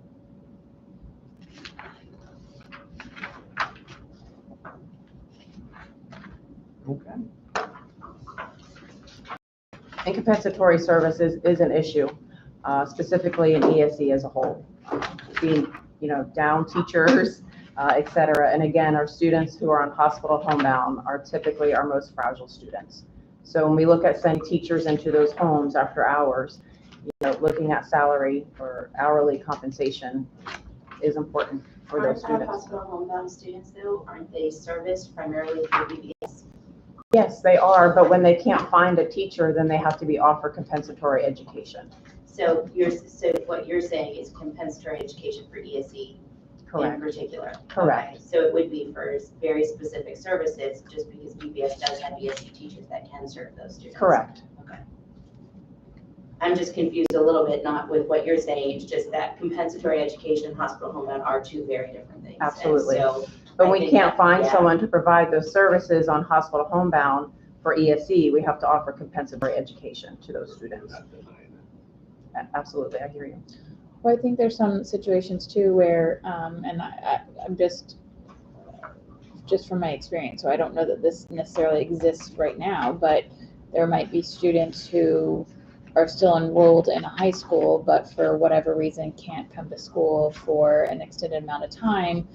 So in the past, I'm not saying it's happened because I've done this before as when I was in the classroom, provided homebound services to those students outside of the school day. So do we not have teachers in our regular schools being asked to provide these services anymore? Very rarely, just from my experience. So I work closely with my severely medically fragile students for emotional or physical, depending on what the case may be. And so anytime we move to hospital homebound, I sit in on those meetings, and I'm different though, just because I'm a school of choice. Right. So I hold that seat for that student based off of a contract that me and the parent creates. But I work closely with BPS, who provides those services for those students. So I have never had to provide compensatory education to any of my students on hospital homebound, or any students that have needed that, just based on the work that we have done with BPS. There are And I some sit in on students those. who can't tolerate the virtual services. Yeah. You know, So we had approximately 65 to 70 BPS teachers are helping out with this. So outside of BVS? Brevard Virtual and Brevard other Public teachers. Schools Yeah, Brevard Public Schools. and BPS is about 65 to 70. So I would be interested in just knowing the number of teachers who are providing these services that are outside of BVS.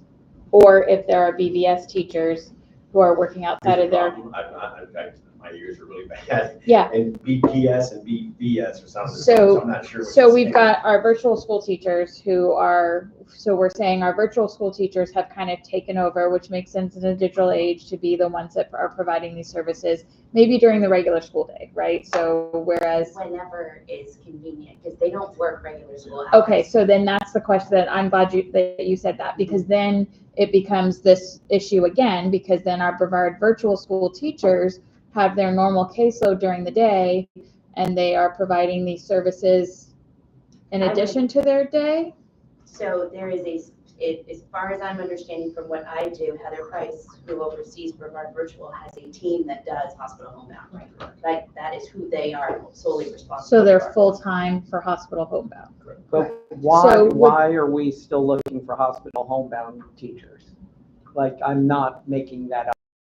Yeah, we still I get mean, calls like we need to find this. honestly, I worked with Ms. Castillo at, Quest.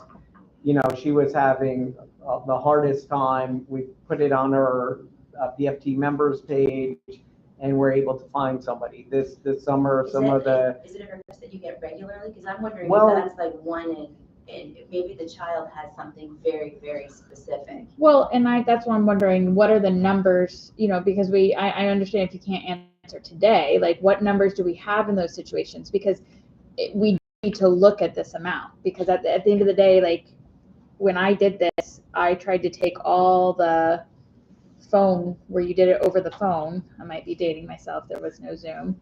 Yeah, just a little bit. Right. But you did it, so I didn't have to travel, because depending on, like, if I live in the central part of the county and I'm traveling all the way down to Palm Bay to serve, I'm not getting mileage, $25 an hour, like none of that, my planning counted. So I always tried to take the grade level I was teaching so that I could have, you know what I mean? So this pay rate, even if it's only affecting, we still got to talk about how do we adjust it, even for the small amount of people that are providing those services outside of BVS. so So you're- just are you on, asking not how many students are on hospital homebound?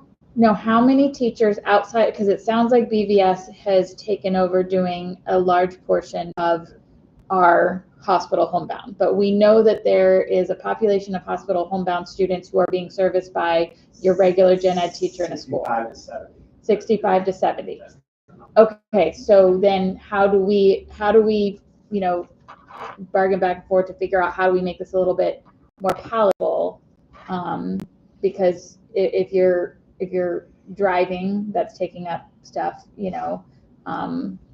It's And you been, make a good point about the planning, because when you do hospital homebound, it's minute for minute. Like, let's say the student gets 3 hours of reading, writing, math, well, you get paid those 3 hours, but you're not paid for the planning, you're not paid for the travel, you're not paid for when you have to grading. stay an extra hour and talk to the parent on how they can generalize what you try to teach them. Yeah. So there's additional time and activities that go into being a hospital homebound provider or teacher.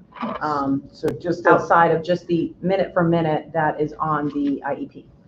Just on June 6th, one of the support facilitators reached out to me, asked me to post an ad on our members page. Hospital homebound teacher, need a teacher certified to teach Algebra 2, preferably in person, West Melbourne area. So like these situations still But is that exist. because it's during the summer is what they needed? Is Well- that because BPS teachers, they do still have the year situation. Some of them do work Right, in but summer, but regardless, we still think their compensation needs to be increased. If it's just a few, I mean, if nobody's using it, what do you guys care? That you're gonna raise it to $50 an hour, right? Like, because what you're telling me is, yeah, there's like 2 teachers that do this, so, okay. If 65, 70. Well, I don't do it anymore because of that. It wore me out, having to go to the person's house and all you got were the minutes there for that student. And it took time. I had to stay back in my classroom to come up with stuff for the student. I don't know. Okay. Move on.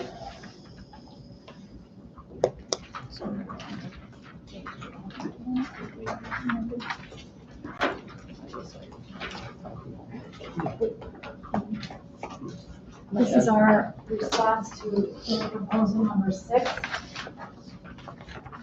So, just, I know you guys had rejected it previously, or number 3 about the Sunshine State Athletic Association, you're still gonna reject any playoff compensation for them? Yes. Okay, and those coaches are aware of that? When they decide to go Yes. to Sunshine Athletic, they're available. Yes. Kevin Robinson. With, So this is your, our response to your proposal number 6 regarding summer employment.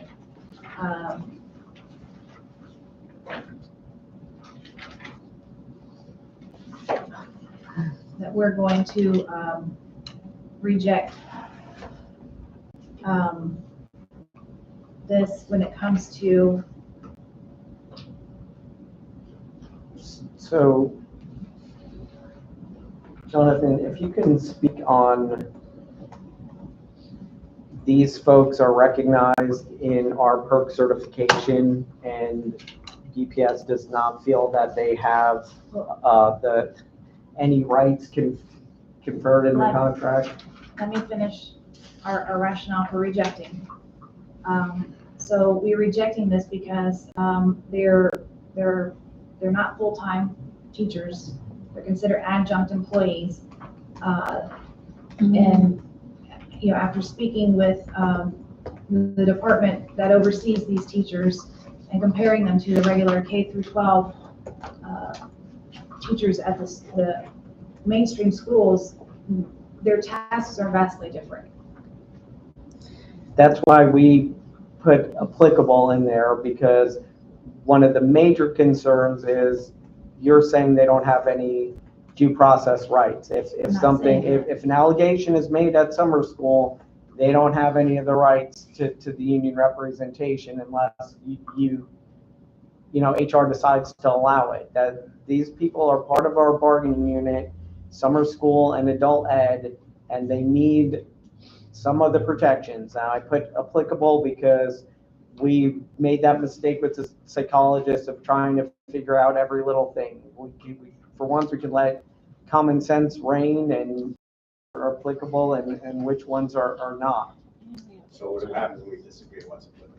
Well, we figure it out. I mean, if you want to sit here and go through what's applicable, it's going to be an exercise in futility. And because we tried it with the psychologist and we were like, this is kind of silly. We know what applies and doesn't, but we can't have people listed on our perk certification and then tell them they have no rights per the contract. And really, I go back to what the big thing we're looking for is the recognition that they have the rights to the grievance process. They got a rights to due process if an accusation is made. You can reword it. I mean, you have a suggestion? I mean, applicable is just too broad. Right. Well, and we have adult ed teachers that are not adjunct.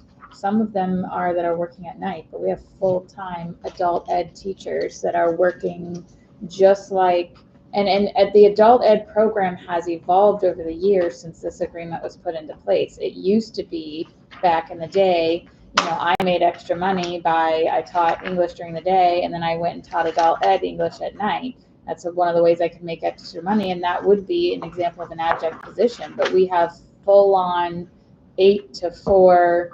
They teach kids every day in a classroom, adult ed teachers now, and they are recognized in our recognition so these two are kind of lumped together with summer employment and adult ed, and you know, we've made great efforts. I think you've passed a lot of stuff to try to, you know, change the word teacher to member. The contract has to evolve as situation is evolves, and this is one of them. Much like the every effort. Right. Well, I would disagree with that. That's not an evolution if something has changed. Well, I would disagree. Okay.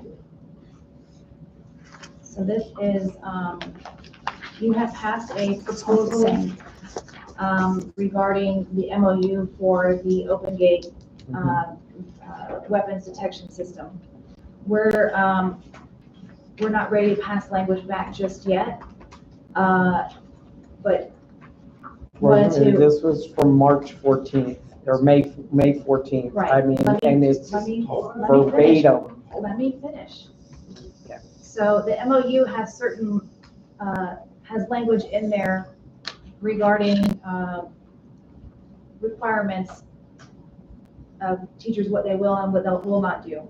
We haven't drafted the language yet, but I wanted to just pass along that we are putting in place that teachers that do the Open Gate will be compensated for $500 per semester. That's good news, but we also still need these protections in place. So I'm Because just letting you know that we're working on language, but that will be included. So I hear what you're saying, and I agree that the MOU is word for word. I agree with all that. What we're saying is, I would like to offer compensation for doing it, but if I'm going to pay you to do it, then you don't get to tell me what I'm not going to do, what I'm going to do. You know what I'm saying? Makes sense? well, yes and no, because although our teachers are desperate for money, I'm not going to put them in a situation that's going to put their life in jeopardy for 10 cents an hour, right? Like, I mean, this is for real, okay? Because the question I always have, What's their life in danger? yeah, we're talking about a weapons detection system, so. And I have a police officer. Right, so no, that's not always the case. So what happens when they find a weapon, right? I mean, people bring weapons to school to not turn them over to the authorities.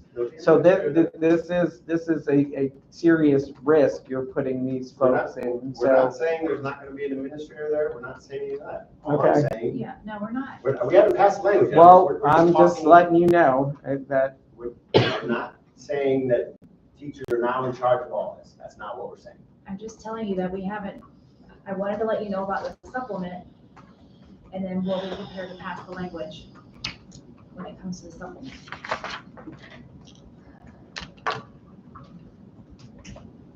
This is our response to your proposal number 8.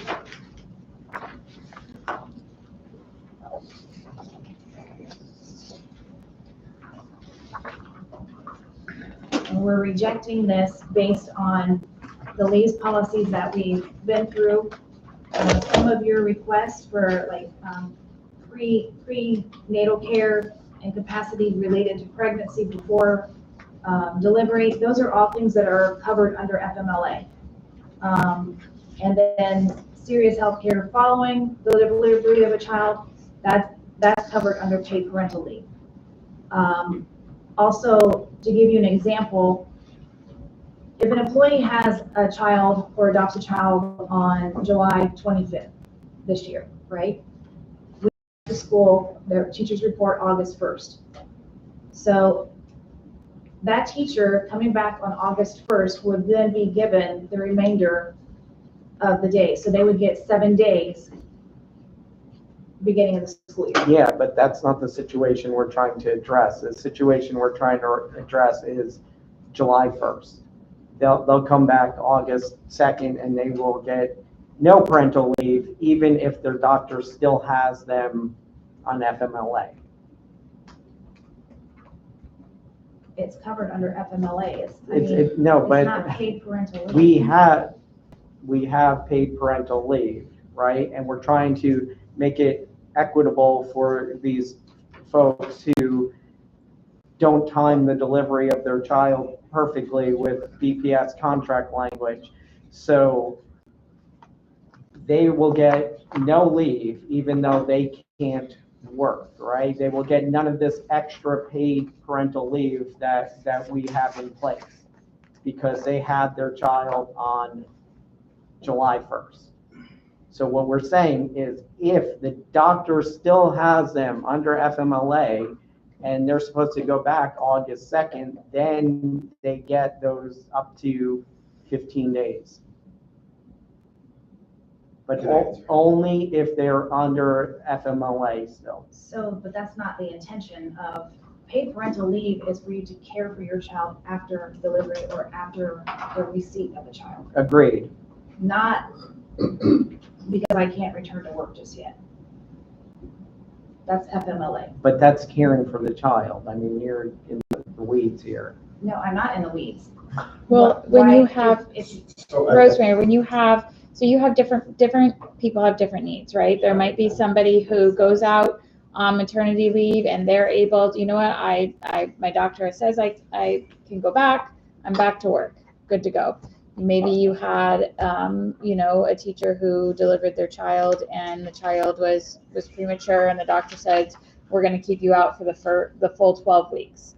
But they delivered July 1st, right? They're still out on FMLA. We're just saying if they're still out on FMLA, it shouldn't matter when they delivered the child.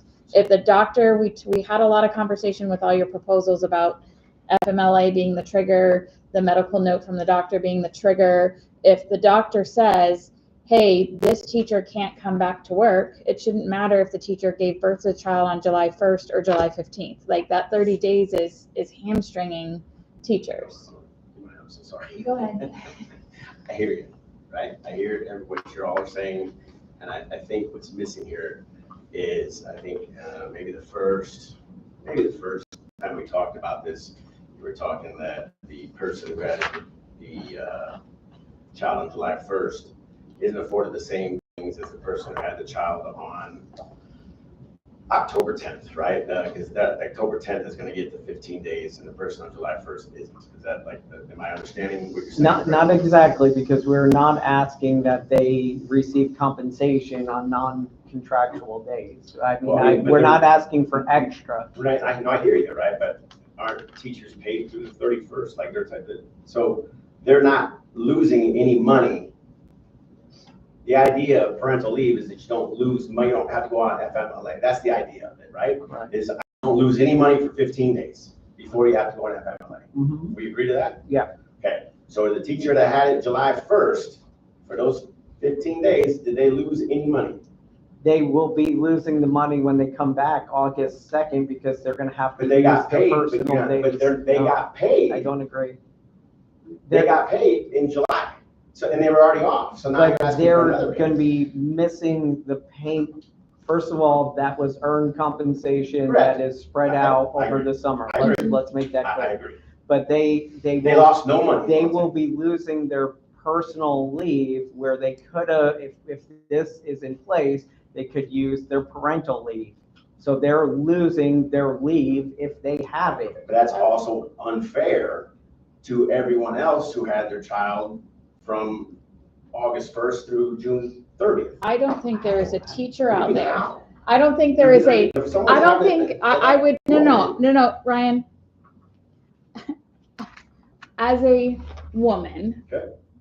who has given birth twice, I would not begrudge any of my fellow teachers from not losing time. A lot of our teachers who are in childbearing years Sure. are our newer teachers who are annual contract teachers who may not have built up the amount of leave necessary, and so that is devastating. So it shouldn't matter if somebody gives birth over the summer and for whatever reason their doctor says you can't go back, they should be entitled to using these days, whether they're using the 15 days in August, whether they're using the 15 days in March, whether they're using the 15 days in September. I would like to speak for every teacher in this county. I don't think there would be one teacher who would begrudge that to a fellow colleague. And so I just, So maybe this needs to be worded where if they medically can't come back. didn't we, Yes, that's isn't what, that that's, what we put? our rationale was, Because right now it's under FMLA. no, an exception to the 30 days requirement shall be when the teacher is utilizing the FMLA for the following reasons, right? So what we're saying is they're not medically cleared to come back and they're still on FMLA. That's what the intention is here. Now, if somebody, I don't honestly know the minimum time a doctor would put a woman on FMLA for pregnancy, but 6 weeks, okay. So if they had the baby in mid-June and their 6 weeks was up and they can come back, they would not be eligible for this. But if they had that child that 7th week, not 7th week, the second to last week of June, and they were still out on FMLA for their 6 weeks, they would be entitled to because they can't come back to work. But prenatal care, care prior to the delivery of a child was not the intent of paid parental leave. So honestly, I believe that was just word for word grabbing from FMLA language. So if you wanted to strike for prenatal care, we can discuss that. Yeah, how about you guys do some revisions and then pass it Okay. again?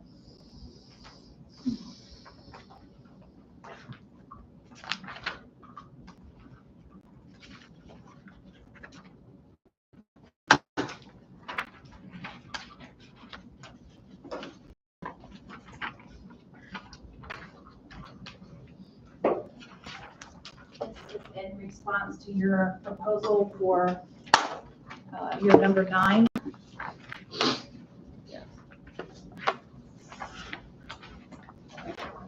You know, Ryan, we sat in your office after many discussions over this EFD vacancy pay, and your words exactly were, I get it. Give me some time to figure out how HR is going to run this through the system. Just give me some time. We'll figure it out next year. What happened to that? Why are we back to square one with this? With our pay for our ESE vacancy coverage.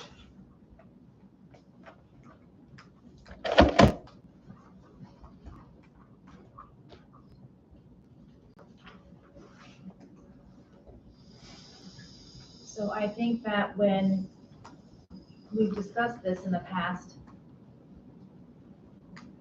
that the inception of this language was exactly what we sent out.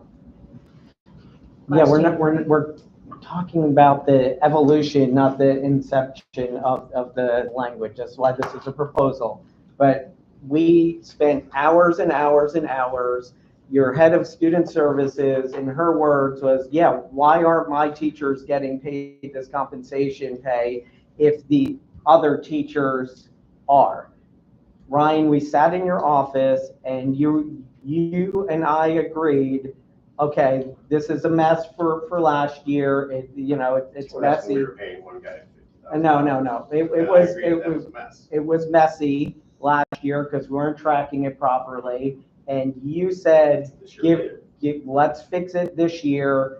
I'll figure out with HR how we're gonna track this, like we're tracking the other vacancy pay, and we'll do it. So we did track it. We ended up saving $1.something million. Ryan, stop. That's not what we're talking about. Come on. We may disagree, but you're not gonna sit here and pretend you don't know that conversation we had, and Vanessa was there too, I believe. So the conversation was, yes, our ESE teachers, I get it.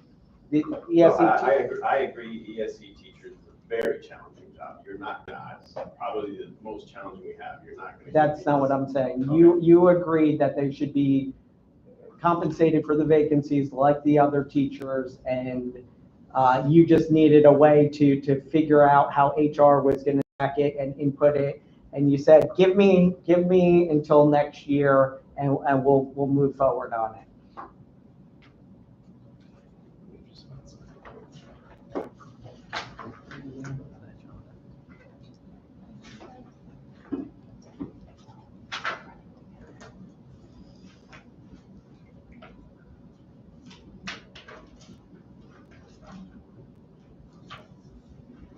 And I'm not gonna sit here and go over this again, but if our ESE teachers are doing more than one job because they're covering for a vacancy, or our service providers are doing more than one job because they're covering for a vacancy, they deserve the compensation like all our other teachers.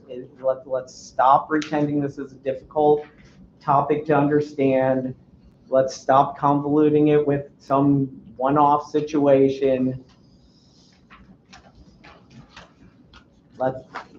Ryan, The one-off situations cost us an extra $1.5 million. the one-off That's a chunk. situation was your principal did not do what she should have done in that situation and let that situation ride for entirely too long.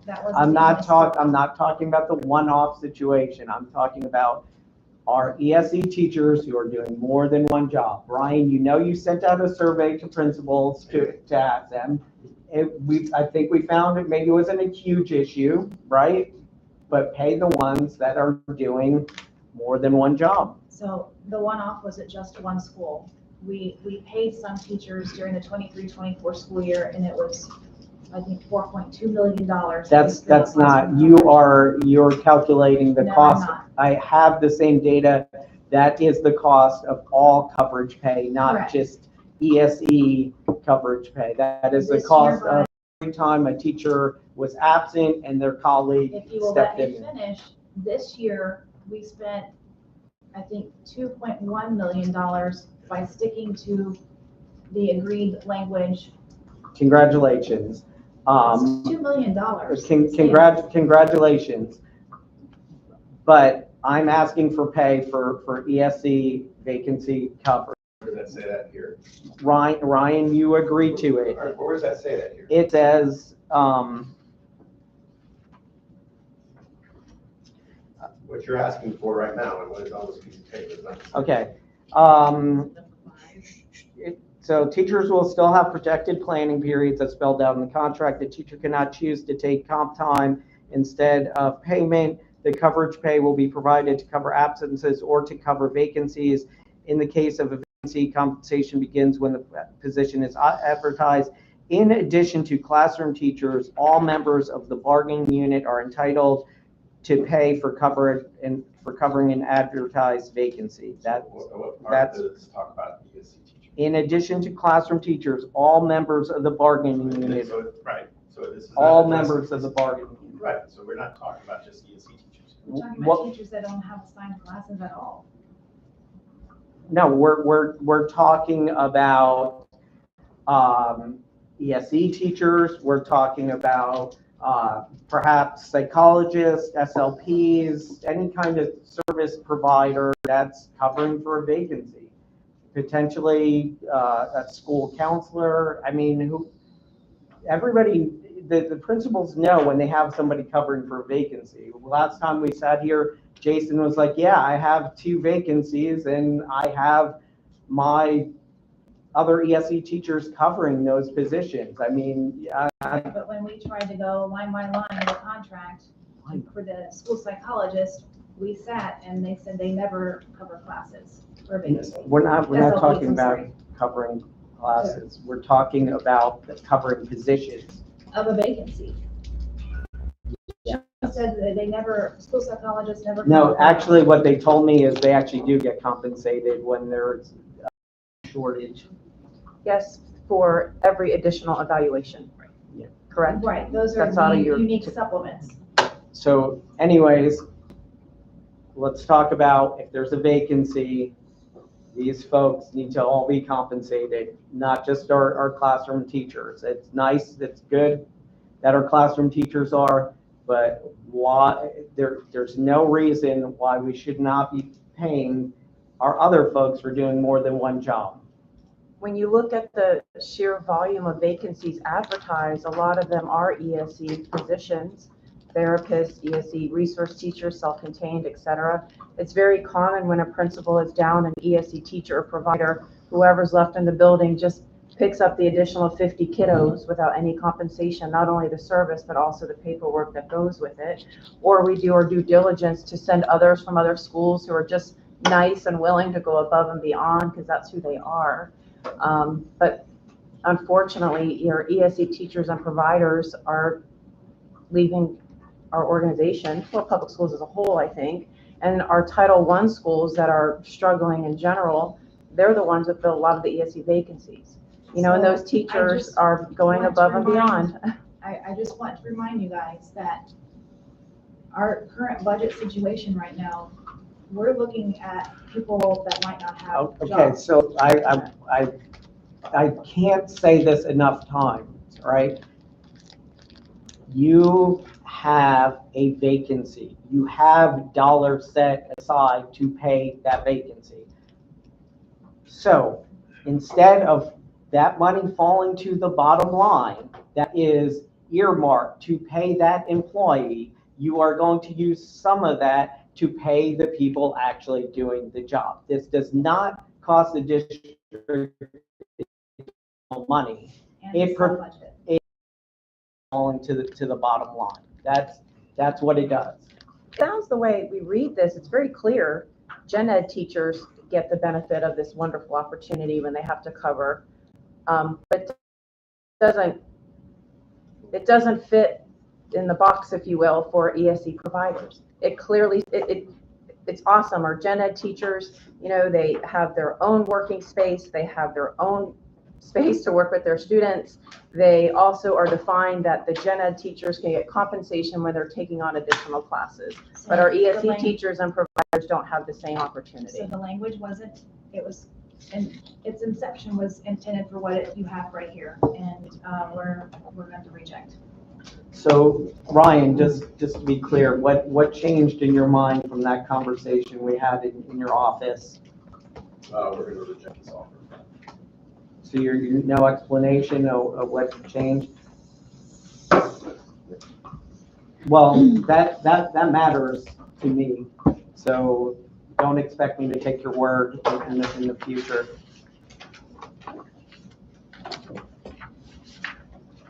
So this is our response to your proposal number 10.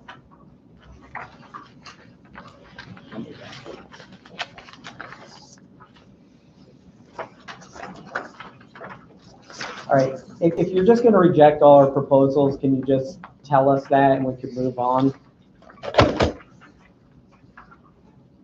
we're going to reject, we're going to reject, on the basis, that we're going to stick with state statute.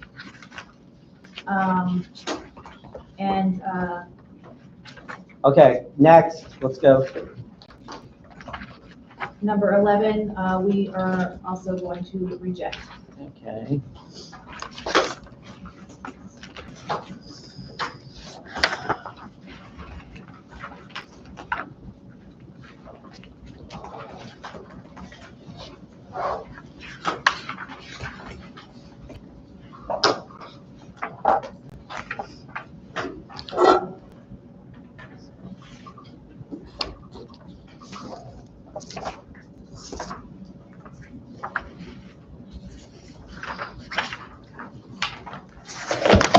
So you are rejecting additional planning time for our teachers, another one of their major concerns.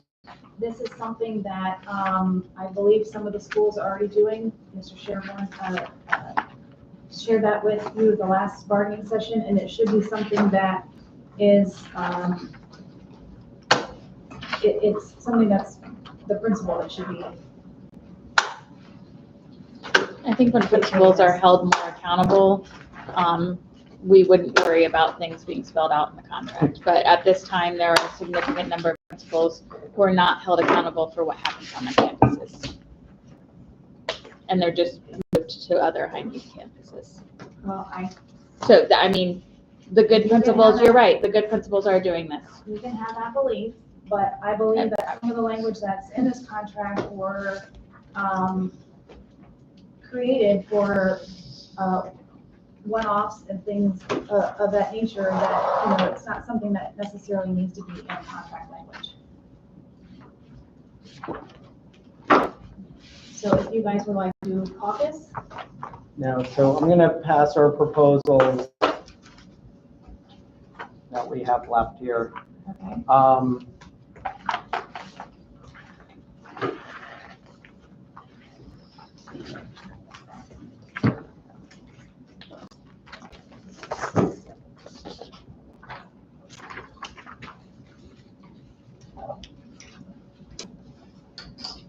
So this proposal, proposal 12,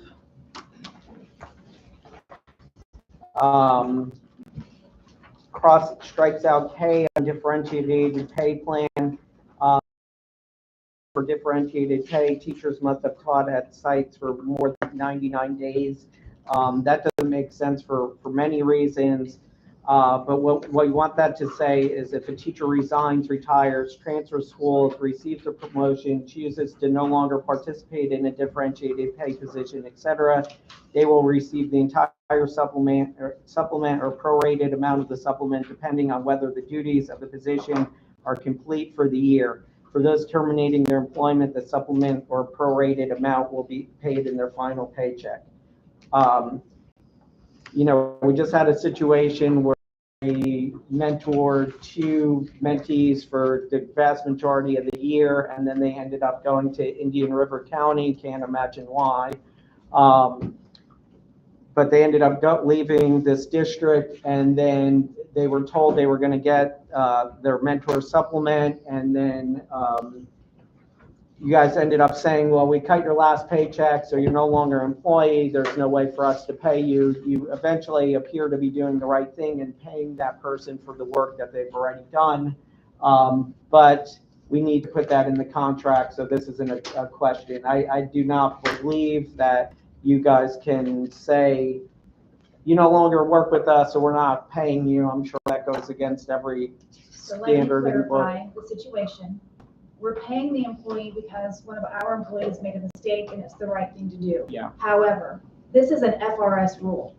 It's not a BPS rule, it's an FRS rule. What's an FRS? The FRS rule that you is can't pay that people the supplements? after 30 Please show me that. After 30 days, we cannot report earnings.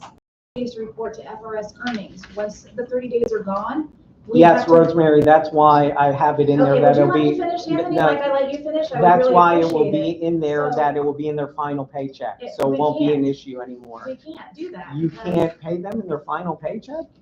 if they're leaving and supplements are paid out at a later date, then no, that's how the supplements go. So we also are fined by the FRS when we do a late reporting. So the situation that you just spoke of, because we're doing the right, the district is now having to pay a penalty and fine.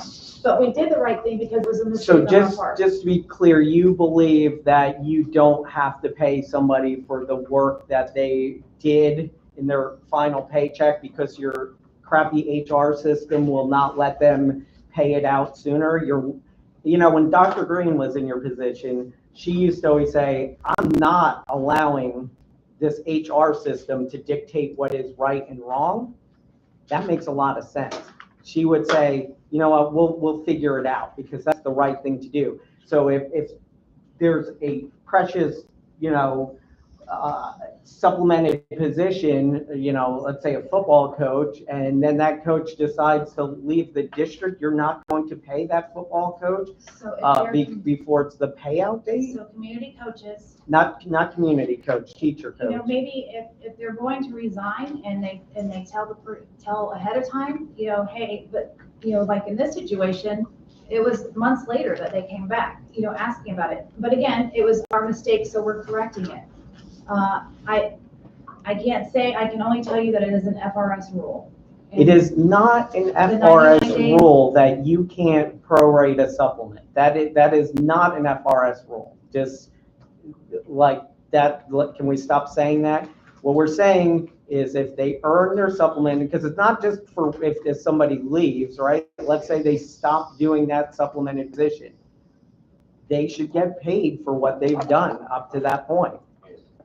You've heard me say 1,000 times. Ryan, your word does not mean anything anymore. You want me to talk or I know what you're gonna say. If somebody did the work, they should get paid for it, right? do you want me to talk or no?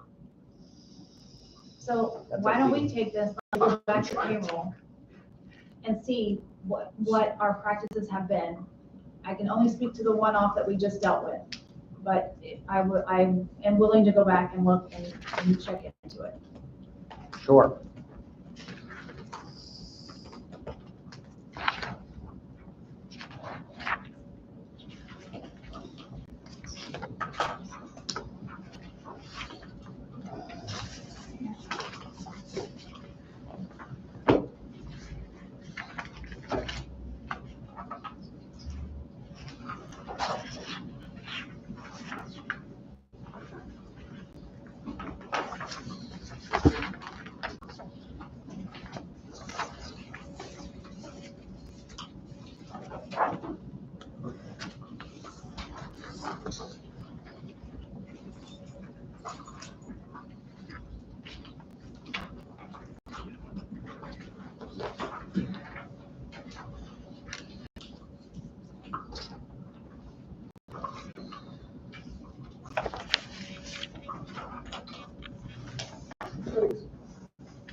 All right, so this proposal says department heads shall not be responsible for writing lesson plans, grading student work, and inputting grades due to vacancy or teacher leave. Once again, we're asking folks to cover vacant positions for no additional compensation. The job of a department head is not to be a substitute. You guys are in some cases asking these department heads to write entire lesson plans for classes being covered by substitutes, grade the work, input the work. So we want to clarify that department heads are not responsible for that. I've made the suggestion to the curriculum folks who I don't see that they have a presence here, that there's some kind of bank available to department heads or administrators where they can pull the lessons for these vacancies. And then, other folks, not our teachers, could be grading that additional work and inputting it. You don't want teachers to grade student work. So that's not what we're saying. So department heads, a common thread this year where department heads are calling because, they're down, they teach chemistry, their school's down a biology teacher. They're having to make all the lesson plans for that class. They're having to grade all the work for 6 of 7 classes in addition to their 6 of 7 classes. They're having to input all of those grades. And, you know, if it was a situation where, you know, a fellow teacher was out for a couple days, like, we all pitch in those. We're having situations where, like, there's been some schools who went without a geometry teacher for an entire semester.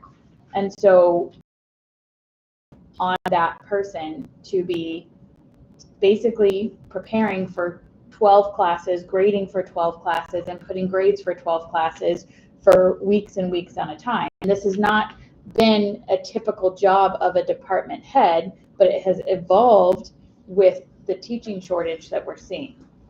So obviously we're paying, you know, and this is just a situation where we've had department heads whose principals have given them comp time to make up for it, and they said, we don't want the comp time, this is too much, I don't want to be the department head anymore. And nobody else in the department wants to be department head either, because they're drowning, their students are adversely affected. And so in a district where we have content specialists and resource teachers and an incredible curriculum and instruction department, there shouldn't be, you know, reasons for people to be lesson planning for something that they're not teaching, right? And even in some situations, we had teachers, like I had teachers in tears on the phone, who were taking their planning period and going in and teaching the class or trying to teach the sub how to teach the class, because they felt like these students were losing out, and they are, but we're breaking people, like we're breaking our department head. So this is just, you know, we've got to figure out a different way to do it, because that has not been their typical duties. But because of vacancies, that's where we are.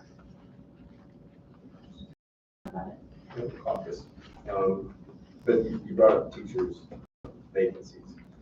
Now I'm just wondering if does the union bear any responsibility for all the negative talk about BPS? So, and can I finish?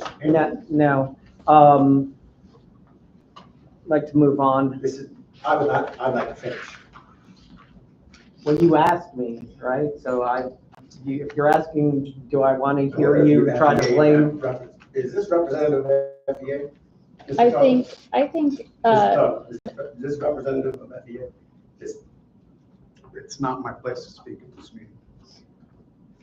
if you go I hope you address if you go see any of the comments that our teachers expect us to call things out when we see them. Our teachers expect say things it. like how terrible is work here, and I'm going to advocate people not to come here, and I can play the tape, man, they can shoot the hell they want. Or say we have a person left for Indian River County, I can't imagine why. Like, does the union bear any responsibility for that or no?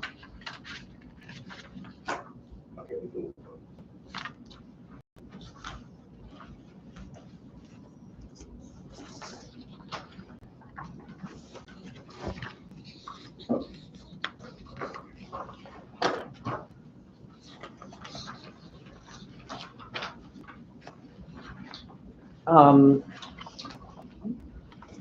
So this is our counter on the pay proposal time. So while I appreciate that the board is trying to think ahead and, you know, put a place in there for teacher raises for the next few years, we're countering the proposal of 2% a year to be, instead of 2% for the first year, we're countering at 4%, year 2, 3%, and year 3, 3%. So instead of 6% over 3 years, we're asking for a 10% over 3 years. Also in here, we put a contingency reopener that I think, you know, behooves both the district and the union to have if there's a financial shortfall or a financial windfall, as well as some verification there as well.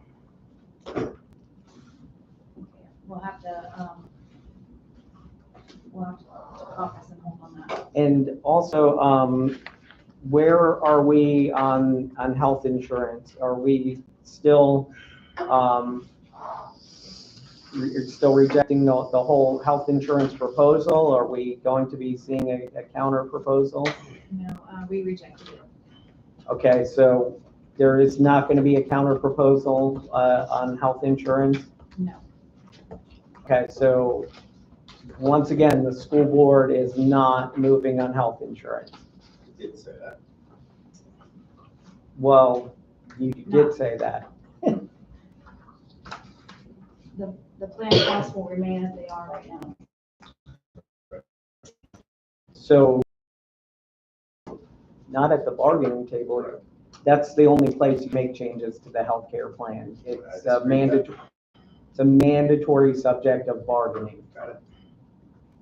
Mandatory subject of bargaining. So your plan is to not negotiate health insurance? Not at this time, no. Okay, and that's the board's plan? Not at this time, no. Not at this time, no. Okay, so our school board members are good with the health insurance in place I and are take my not. direction from the board, and at this time, no. Okay. All right, so just, you guys gave us we're dealing with your 30-something proposals. The